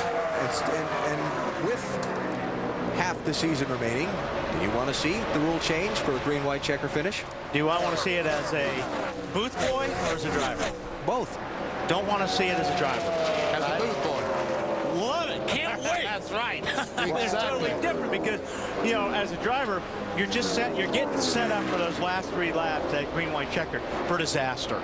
And I don't want to see that. But, man, as a fan, the fans are going to love it. So there's 2 different opinions. I know you're all for it, BP. I was not for it, but again, I'm on the fan side. They go through enough to be here and pay their money to watch this race, watch it home on TV for 3 or 4 hours, they deserve to see a green flag finish. Details forthcoming soon from NASCAR, according to President Mike Helton, who talked to us about it on Thursday. Now, we heard... We'll get back to the cause of Wally's ooh-ooh there in a minute. First, Mark Martin. We've been talking about him having a good day today. He just took sixth place rather away from Joe Nemechek. Listen in. Ooh, this motor's big. Now, that you don't hear often from any driver, let alone Mark. But I'll tell you what, when you've got a good handling car, you think you got 200 horsepower more than anybody else. Here we go for the lead.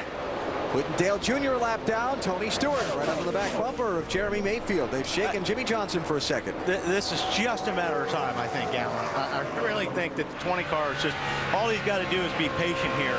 The 19 car with just 2 tires is not going to have the grip that Tony Stewart's going to have in another 10 or 15 laps. What do you think, Matt? Well, he just needs a little bit of time to showcase what that 20 car will do.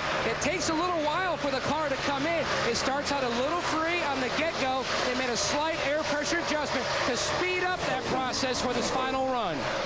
Dave. Matt, on the radio yesterday during practice, Mark Martin was heard to utter that same sound, that woo, and that was when he passed a car that he hadn't been able to pass here before. It was a 12 car of Brian Newman and the last year's winner, and that's when he knew he had a really good piece for this weekend. All right, so Mark running in 6th place with big motor. And here's the cause for Wally's ooh-ooh a minute ago. Watch Brian Vickers, the yellow stripes with the tape flapping top of the screen. Actually, Rusty Wallace got loose and darn near ran into the 25 car Brian Vickers. It's almost like Brian Vickers was seen out of the back of his head because somehow he realized that he needed to give Rusty some room. If he had not given him room, there would have been a crash. Rusty running in 11th. Brian Vickers falling back to 14th place. 43 laps to go. Jeremy Mayfield trying to hold off the driver who's dominated the race so far, Tony Stewart. You're watching NASCAR on NBC. Marty has more. Now in Chicago marks actually the first race where all the 4 teams are running the newly designed power plant. So what makes this engine better anyway? The new D3 engine. In essence, the engine is more efficient. The biggest change is the angle of the cylinder head port, which makes for a straighter path for the fuel to get from the carburetor to the engine. Plus the exhaust port angles have changed, which allow for a better outflow. What does that mean in English? About 10 to 20 horsepower and 400 extra RPM. And the drivers say they really notice a difference. When they get back on the gas, they can tell the difference because they have much more response from the throttle. Mark Martin said earlier his engine was big. I think they all agree they have much better horsepower right now. Log on to FordVehicles.com/chase to find out how you could win the next F-150, the official truck of NASCAR. Big power for those Ford cars, huh, BP? I'm telling you, Mark Martin is making the most of it as he goes by Sterling Marlin into the 4th position. He might be a little bit too far behind these guys, these leaders, Jeremy Mayfield, Tony Stewart, to catch him. A caution flag to put him where he needs to be. Or if Tony Stewart and Jeremy start racing each other, if Mark can get some fresh air and have nobody around to race with, I think he may be able to run him down. Well, he's got that now. He's got the clean air. He's going to pass the lap car of Dale Earnhardt Jr. here in a second, and then there's no one between himself and Jimmy Johnson. Problem is, he's about 2.5 seconds behind Jimmy Johnson. So he's got a lot of ground to make up to try and catch that 3rd place car. I'll tell you what's surprising me is that Jeremy Mayfield has put a gap on Tony Stewart for the race lead. Tony has eaten into that gap a very little bit here lately, but not an awful lot. Did you not pay attention to what Wally and I said, Alan? Did we talk about track position? Getting out in front is so important.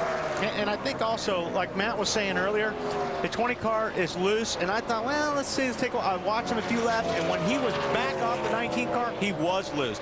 So I think maybe once he gets some time on these tires and the pressure's built up, he'll make a run for the 19 and pass him. I did listen to what you said, BP, about track position, but I also listened to Wally say, "Give me 4." I'm still sticking with that.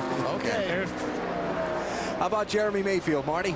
Well, Alan, in Countdown to Green, Jeremy talked a lot about how hard it is to win in the Nextel Cup Series. As you just saw on the graphic a moment ago, it's been 4 years and 3 weeks since Jeremy Mayfield won a Nextel Cup race. The decision to take 2 tires has put them in the lead with 32 to go. And I've got to disagree with you, Wally. I'd rather have that clean air. That car's going to be off 3 wide. If you hadn't won in 4 years, can you imagine how wide pride you can make that race car? Oh, there's keep no Tony question. Stewart behind you? Yeah, there's no question, Marty. The problem is if that 19 car gets in traffic before this race is over, that clean air is gone. That's going to hurt him. Here's another twist on the Jeremy Mayfield story. He was one of the guys just outside the top 10 in the championship standings coming into today. He was 12th, and he was 147 points from 10th. With Ryan Newman running into troubles earlier today, Kevin Harvick's had an up-and-down day. Jeremy Mayfield's closing in on competing for that top 10 cutoff at Richmond in September. Big day for him. And Mark Martin as well. You see, Mark is only about 80 points out of 10th spot. Dale Jarrett closing some ground today. He's running 9th right now. Not with us earlier. Ryan Newman involved in a wreck with Kurt Busch back in the opening laps of this race. Casey Kane in an accident, bumped from behind by Tony Stewart while leading. Another one of those drivers very close to trying to make that chase for the next Nextel Cup championship. All right, we'll see. We'll see who's fast this time. Okay. Check our AOL top speeds at the line. See whether Tony Stewart's making any headway on Jeremy Mayfield and if Mark Martin's making any headway on the both of them. It looks to me like Tony made a little bit on that lap, but we've got a slower car here. But let's take a look. Tony Stewart was quickest. Jimmy Johnson was quick. Look at this, 175. Wow. Told you Mark is fast.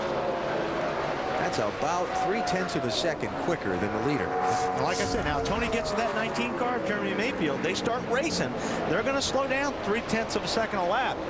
If that happens, Mark Martin can catch these guys. He can win this race. Well, you know, I know you guys don't think a whole lot of my math skills, but Mark was 0.3 of a second faster. He's almost 5 seconds back, and he's only got 28 laps. Don't give yourself credit. We don't think much of any of your skills. Oh, okay. Not just the math. Nothing like working with your friends. You ready for a week off? 28 laps to go. Here's our last commercial break under green flag conditions between here to the finish.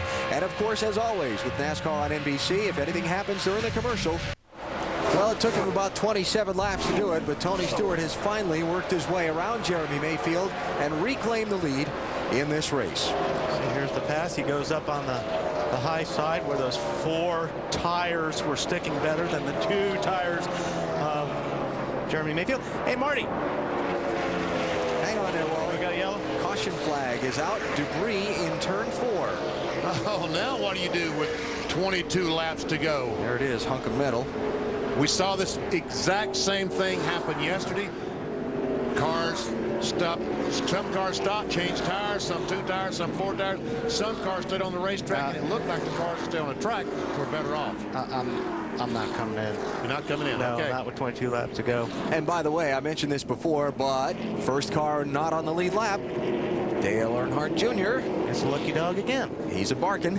He will get the free pass and come back around and rejoin the chase for a good position. He'll come in and get 4 tires. Guarantee he's going to buy 4 new Goodyears. And with 22, now make it 23 cars on the lead lap with Junior, although we'll set him out because he has to start 23rd by the rules.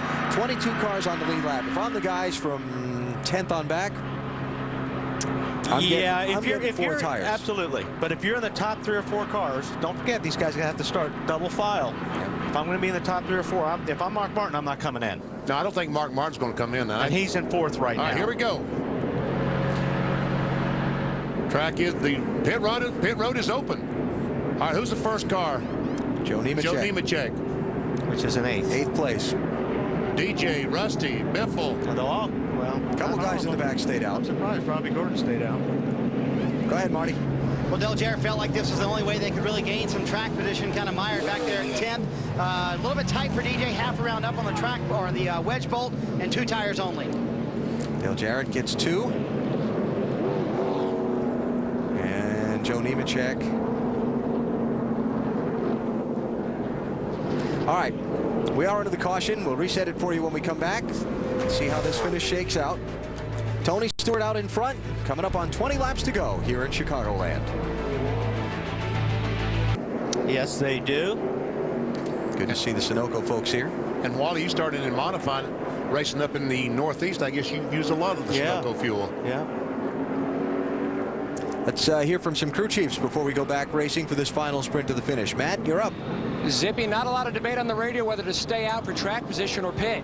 Yeah, it's tough. It seems like our car, we finally got a little bit free. That last segment, we put that set of tires, put a half-pound back in the right front. It's pretty good right now. But track position's worth so much. You know, these guys have done a great job all weekend. We've kind of been set behind early in the week, but good, strong team, and Tony's doing a great job. When you look at this team's history, they have a third and a second here. They need to pay it off and get a win. Marty?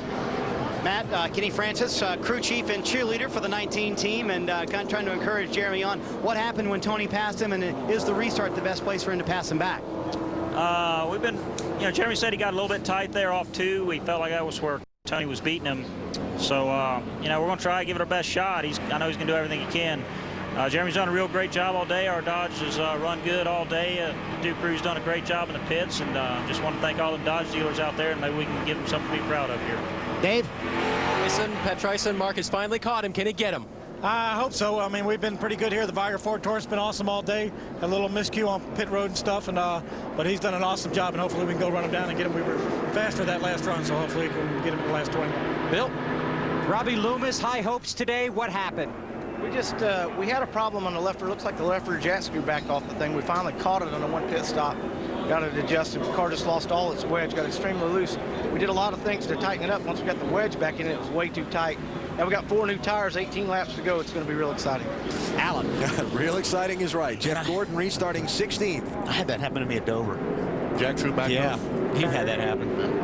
And Tony Stewart, what Zippy was talking green is right. What Zippy was talking about, this is the backup car that Tony Stewart is driving. Friday morning, in one of the first practice sessions, he crashed the Home Depot car and had to go to a backup car. Here comes Jimmy Johnson outside of Mayfield for second. And he's got him. Yes, sir. And Mark is having trouble getting off the mark. Matt. BP under that caution. Jimmy told Chad Knaus the car finally started coming back to me. I just lost too much track position at the start of that run. He's got one more shot at the 20. Not the last segment of the race, but the one before that. Jimmy Johnson got around Tony Stewart and led him for a while. Remember, Stewart passed Johnson back on a pit stop. So we'll see if Jimmy can get up there and do anything with Tony in these final few laps. 17 to go. The guys that took tires on the pit stop, Joe Nemechek and Dale Jarrett, were the first off pit road. They only got right side tires, and they restarted 11th on back. And here the cars are coming that changed 4 tires. Ooh, that's tight. Was a car that did not stop, did not change tires, and Jeff Gordon was able to get by, 15 able to get by. Look, he had something coming off the left rear of that car. Fender up, maybe? Maybe there was some contact there on that restart. Well, they were only about 3 wide going down the backstretch. The 3 wide now. Let's take a look to see if there was some contact, because I saw some smoke come off the left rear of the Robbie Gordon 31 car. Robbie restarted in 10th position. Watch right there. You got him right behind Jimmy McMurray. Looks like he... Oh, there it is. Yeah, it's actually the right front. Left front there. Or left front. On Robbie's car, yeah. Oh, and there's the left rear. Okay, so we got the left front and the left rear. Trade and paint at 180. Yep. No problem. Look at this. Oh, Robbie Gordon into the back of Jeff Green, and around Jeff goes. Wow. Caution is out. At 14 laps to go. That was close. Boy. I'd like to see what started all that. Well, we got an idea. They were bouncing off each other like they were on a quarter-mile Saturday night. Now, the 43 had to do something with 31. Let's take a look. Okay, there. Wow. Well, that's the end result. Jeff Green was not on the lead lap. He was not on the lead lap. Robbie Gordon was racing with several other cars for position, and once again, he became impatient. Yeah, he's racing with the 16, correct? Yes, that's correct. And then he gets in behind a car that's a lap down. I think you're right, BP. A little bit of, hey, get out of my way. Pit road is open. See if we have any takers this time. Jeff Green into the wall in turn 3, bringing out the caution flag for the 9th time in this race. Here Here comes the 25 car down pit road. Robbie Gordon has decided now he will pit. Dave? Yeah, Brian Vickers had contact on that racing you were showing out there, guys. Pretty exciting stuff, but not for Brian. Thought he might have a left front tire down, so he said, let's come in, put on 4, get back up with the lead lap group, and hopefully race this thing to the end. Very few takers on the pit stops. Guys who got tires, best progress during that shuffle of racing, Dale Jarrett up to 6th. So I don't know if there'll be enough laps left for Brian Vickers and McMurray and Gordon here to really make any progress. Probably not, but... And when this thing restarts, there's only going to be about 10 laps to go. So I don't know that. But something has changed. It has been a bright sunshine day. The clouds have now covered the sun. It's overcast. That's going to change the cars dramatically. How it's going to change these front cars, we don't know. I don't know if it's going to change the 20. I think the 20's still in really good shape, but it may help Mark a lot. Into the closing laps here at Chicagoland. Let's show you how we got here. Casey Kane in the 9, passing Jeff Gordon for the lead in the opening laps. A couple of laps later, caution was out for the first time in the race. See, the 12 car, Ryan Newman, loses a left rear tire, spins the car right up in front of Kurt Busch. Both those cars in the wall. A couple guys in the top 10 in the Nextel Cup Championship standings who wound up damaged and spent a lot of time in the garage getting repairs. Here's the big controversy of the day. Casey Kane leading on a restart. Tony Stewart, contact from behind. Like a Talladega or Daytona crash. Dale Earnhardt Jr. swept up into the accident, second place man in the championship, and this was the scene on pit road. This is not a dancing contest. As one crew chief went to visit another, and the discussion went on from there. Tony Stewart has dominated today. He's led 147 of the 255 laps we've run. This was the one segment of the race where somebody but Tony Stewart had the strongest car. Jimmy Johnson comes off turn 2, goes by Tony Stewart, but then the caution flag came out later on. They made a pit stop, and he's just not been able to get that car back up to speed. Teams have tried to get 2 tires and no tires to get in front of Stewart. Yep, Sterling Marlin missed a ship and, boy, lost 3-4 positions on that one. See Jeremy Mayfield in front of Tony Stewart. His crew giving him 2 tires on the last pit stop that they made, but after following him around for about 27 laps, Stewart finally able to get the good out of his 4 fresh tires and overtake Jeremy Mayfield for the top spot. That's how we've gotten to where we are, and now we're coming to the green flag for a restart that'll be with 11 laps to go. Okay, now this is where it's real important for Tony Stewart to get the best restart of the day, and for everybody else that matter. You know, I mean, you've got to be right on the guy's bumper on the restart because this is it.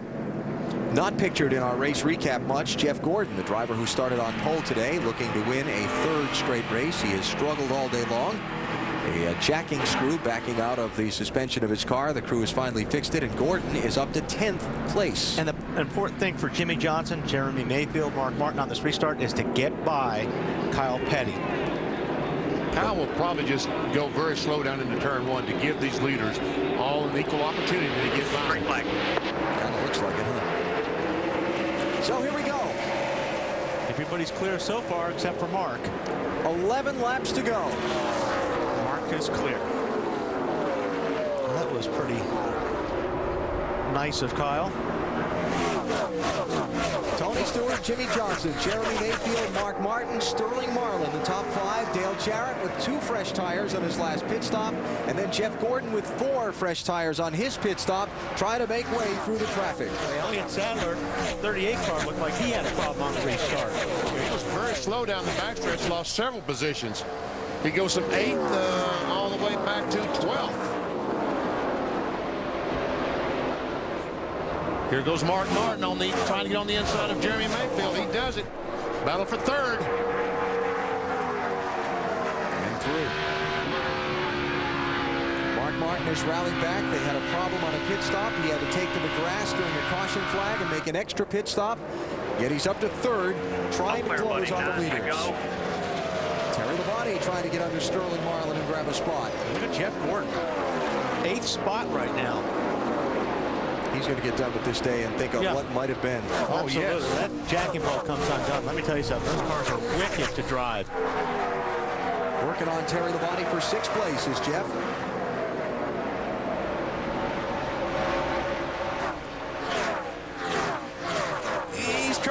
Yeah, I tell you what, it's been a very solid day for that 5 car. You know, Terry started 24th. His crew chief Jim Long told me this morning they weren't all that thrilled with their car. They made some changes. They've played the strategy game correctly. They've gotten in track position. They stayed out one time when a lot of other people pitted. There are those 2 words again we've used all day. He's got some inspiration from his son yesterday. Yeah. Not familiar, Terry's 23-year-old son, Justin, with his first NASCAR Busch Series win here in Chicagoland yesterday. We showed it to you live on NBC. 7 laps to go. Jeff Gordon through to 6th place.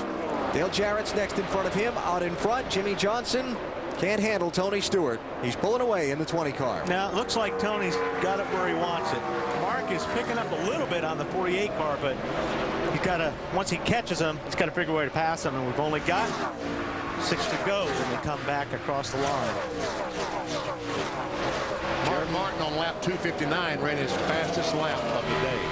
He's about 0.2 of a second faster than Jimmy Johnson. But he may catch for second now. Yes. Not enough laps left. You'll agree with my math on that. I will agree with you on that. Okay. Mayfield and Jarrett, 4th and 5th. Going to be a good day in the championship standings for Dale Jarrett. Those drivers on the outside looking in for now in that 10-driver chase for the Nextel Cup.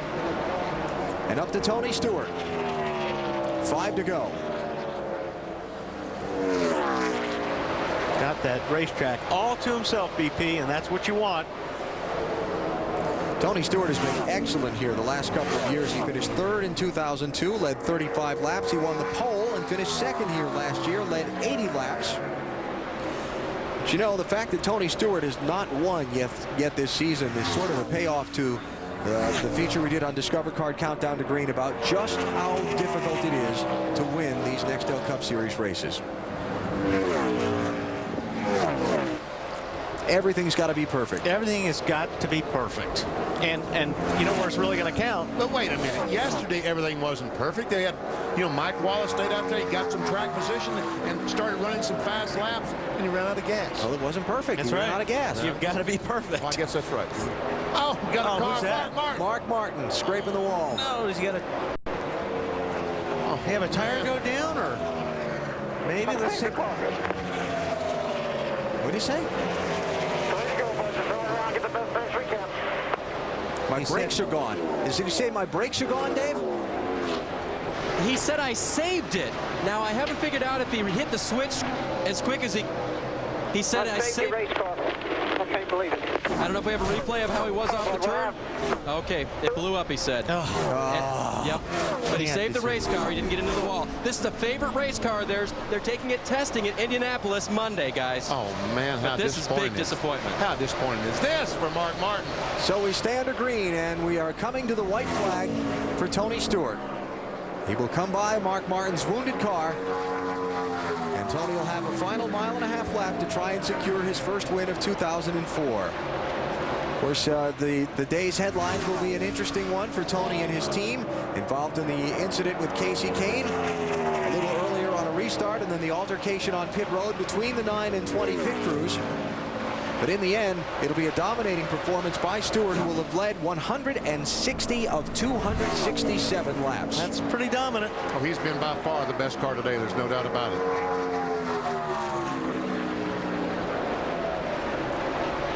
Drivers who won a race a year ago who've not won this year. There are quite a few of them. In fact, 11 drivers. Winners last year, not this. Scratch one off the list. Tony Stewart, with his first win of 2004, he takes the Tropicana 400 in Chicago by almost 3 seconds over Jimmy Johnson. Great run for Dale Jarrett with a 3rd place finish. And how about Jeff Gordon, after his struggles all day long, comes back for 4th. Amazing. You could never count those guys out.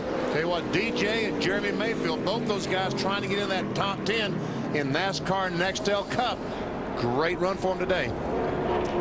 The winning team headed by Greg Zipadelli. Matt Yoakum's with him. The first time they're going to go to victory lane since last fall at Charlotte. Zippy, how important is this win for you, Tony, and this entire team?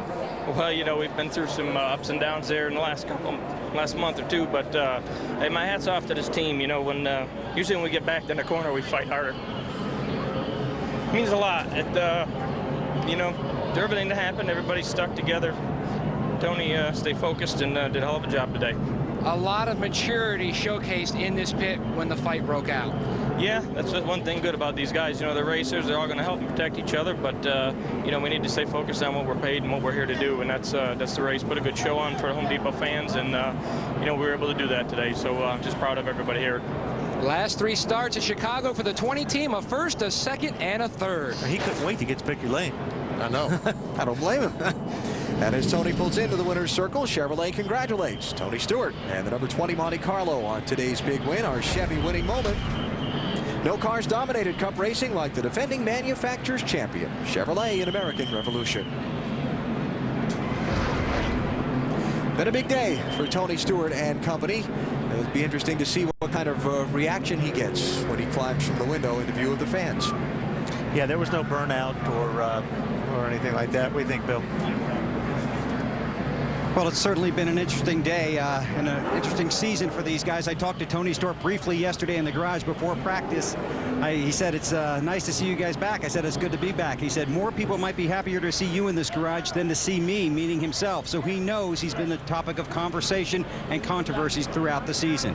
We talked to him at Charlotte as we were getting ready to come to this race, and he talked about how getting back to victory lane was so important for himself and his team. Obviously, a former series champion wants another shot at it. He's always under the microscope. He's emotional, he's talented, but he's also very temperamental. But here at Chicagoland, he definitely is a winner. Tony Stewart sitting in his Chevrolet, still unbuckling the belts, getting ready to climb out and celebrate his first win of 2004. Waiting for a drink and some towels. Dominating performance for Stewart today. The wheel comes off. Tony's still unbuckling the belts. Now he's ready to climb on out of there and celebrate his first win of the season. Talking to his crew chief, Greg Zipadelli. He was waiting for Zipadelli to come here before he climbed out of the car. This is a talented 1-2 punch. There are a lot of good crew chief driver combinations, but this is certainly one of the best.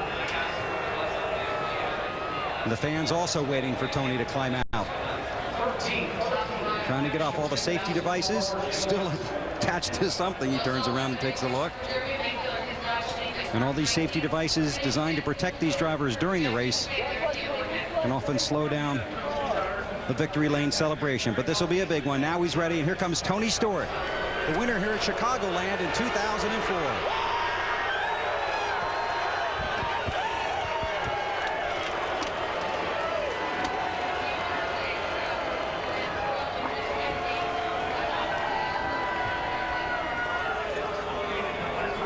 Tony, congratulations. Your weekend started off in a tough fashion, losing a race car after someone dropped oil on the track. Then you came back into victory lane, your first win of the year.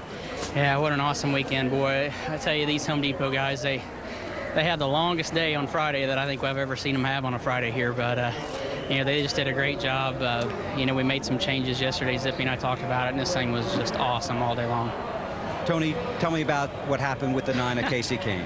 I wish I knew. I mean, all I know is I got around the 40 car and I got back in the slot and was catching him. I started checking up, and then he checked up. And I don't know if, you know, somebody pinched him to where he had to get out of the gas, or if he missed a shift, or he just shifted, or what. But I mean, I was right on his butt, but all of a sudden he checked up, and like I say, I don't know what happened. I don't know if he got forced to check up or what happened. But you know, that was a bad deal. I mean, we could have got taken out just as easy as anybody does that. And you know, Casey's one of my young guys that came from the same ranks I did. That was the last guy you'd want to hurt. But you know, I hate it for him, and I hate it for us too. I mean, it could have tore our car up just as easy. I mean, it's not something that was like I said, I'd like to see what happened too, because I don't know what happened. All I know is I got behind him, and Omar and I got behind him, and he checked up all of a sudden. So it didn't make for a very fun restart, that's for sure. Were you aware that the two teams got together on pit road, Tony?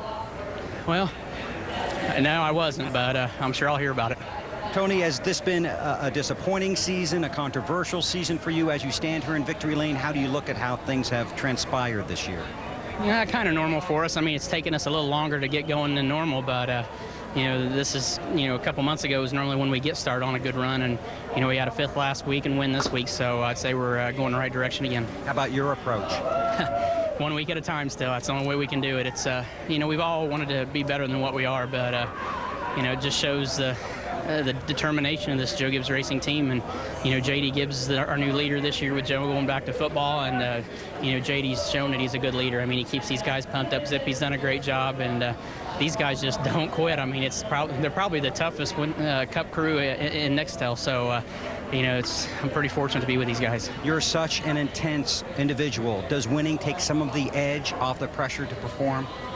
No, because I got next week now. So, you know, you're only as good as your previous week, and, you know, today's over now. We won today, and we'll celebrate tonight, and, you know, tomorrow we'll get ready for Loudon. So, you know, putting 2 or 3 of these in a row would ease a lot of stress, but, you know, we got to keep working. I mean, Jimmy Johnson's running really good. There's a lot of guys that are tough. I mean, Casey Kane's one of them that's tough every week. So if we're going to have a shot at winning this thing at the end of the season, we got to catch up to those guys, and hopefully today's step one in that process. Okay, well, you're lucky. Next week's off, so you can enjoy it for 2 weeks. Congratulations. Tony Stewart in victory lane. Matt?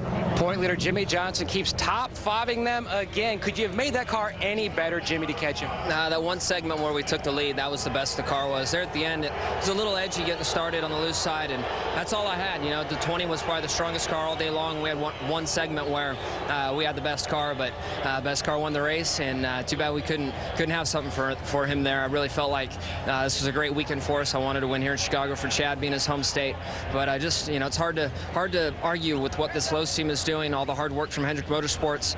You look at the scoreboard, Hendrick cars are all the way through there. 14th is the worst car. It's pretty amazing. Just a great race car, great race team, and a lot of support from Lowe's and Chevrolet, and very proud to be a part of it all. Jimmy Johnson second here at Chicago. Dave? Well, Jeff Gordon getting a little refreshment after a drive like that. I cannot believe what you came back from, Jeff. Can you? And some lays, too. No, I can't. That was an amazing display of teamwork and good fortune, because we were in big trouble. We had some kind of problem. I think the left rear jack screw on, you know, did itself, and we were just so loose, and we got really far behind, lost a lap, got the lucky dog, getting ready, caution came out, and, you know, almost getting ready to go another lap down, caution came out. So we were very fortunate today. Things worked in our favor. And then, you know, just a great display of teamwork by this DuPont Chevrolet team. They really are awesome. And, you know, today, I told the guys earlier how much we got to appreciate those good days we've been having. Today was a day to appreciate those good ones, but we still somehow pulled out a 4th-place finish. That 4-tire stop there at the end was a great call. That's his 7 top 5 of the season. Matt? The Dale Jarrett-Mike Ford combination produces another top 5. Same race cars, Michigan, same finish, DJ. This team has really turned the corner. Yeah, we've made a lot of strides here, and overcame adversity today. Just after we'd made a green flag stop, apparently ran over something. We got a flat tire and almost 2 laps down, so we came back from that. And then Mike made a great call there at the end for 2 tires, and that helped us pass a lot of those guys that were struggling there on older tires. So things are doing well, and just want to thank the UPS employees out there. There's over 350,000 of them that have really supported us through the most difficult times here, and it's nice to give them a little bit of reward for that. And City Financial, Coca-Cola, Ford Motor Company, and this also gives another $5,000 to the Susan G. Komen Breast Cancer Foundation from Ford Credit. So all in all, a pretty good day for us. DJ, third. Let's go to Marty with the other Dale. That'd be Dale Earnhardt Jr., who after the race said, I am plumb worn out. It's kind of hard to drive those race cars on a hot day, but walk me through your day, Junior. I didn't say I was wore out. They told me you did. It was a good race. The car was pretty good. I missed pit road, then I sped on pit road, and cost us a lap, and we spent most of the day lap down. Finally got it back at the end. We were involved in that crash a little bit, not bad, but knocked the ball joint around in the right front, I think, and knocked a toe out. But the car was good. We gained a lot from yesterday. We weren't good at all yesterday. Wasn't confident, but when we started the race, I drove right up to about 15th or so, and I was pretty happy with my car. And just didn't think this didn't all go our way, but I was pretty happy how the car drove today. Finishes 20th. So Dale Earnhardt Jr. losing some ground to Jimmy Johnson in the championship standings today, but in the bigger picture is the chase for the championship. He's going to remain right in the thick of qualifying for those final 10 spots and the run to Homestead in mid-November. Tony Stewart with his first win of 2004. More post-race coverage coming up from Chicagoland Speedway. We wondered what kind of reception Tony would get in victory lane. I'd say mixed is a fair description.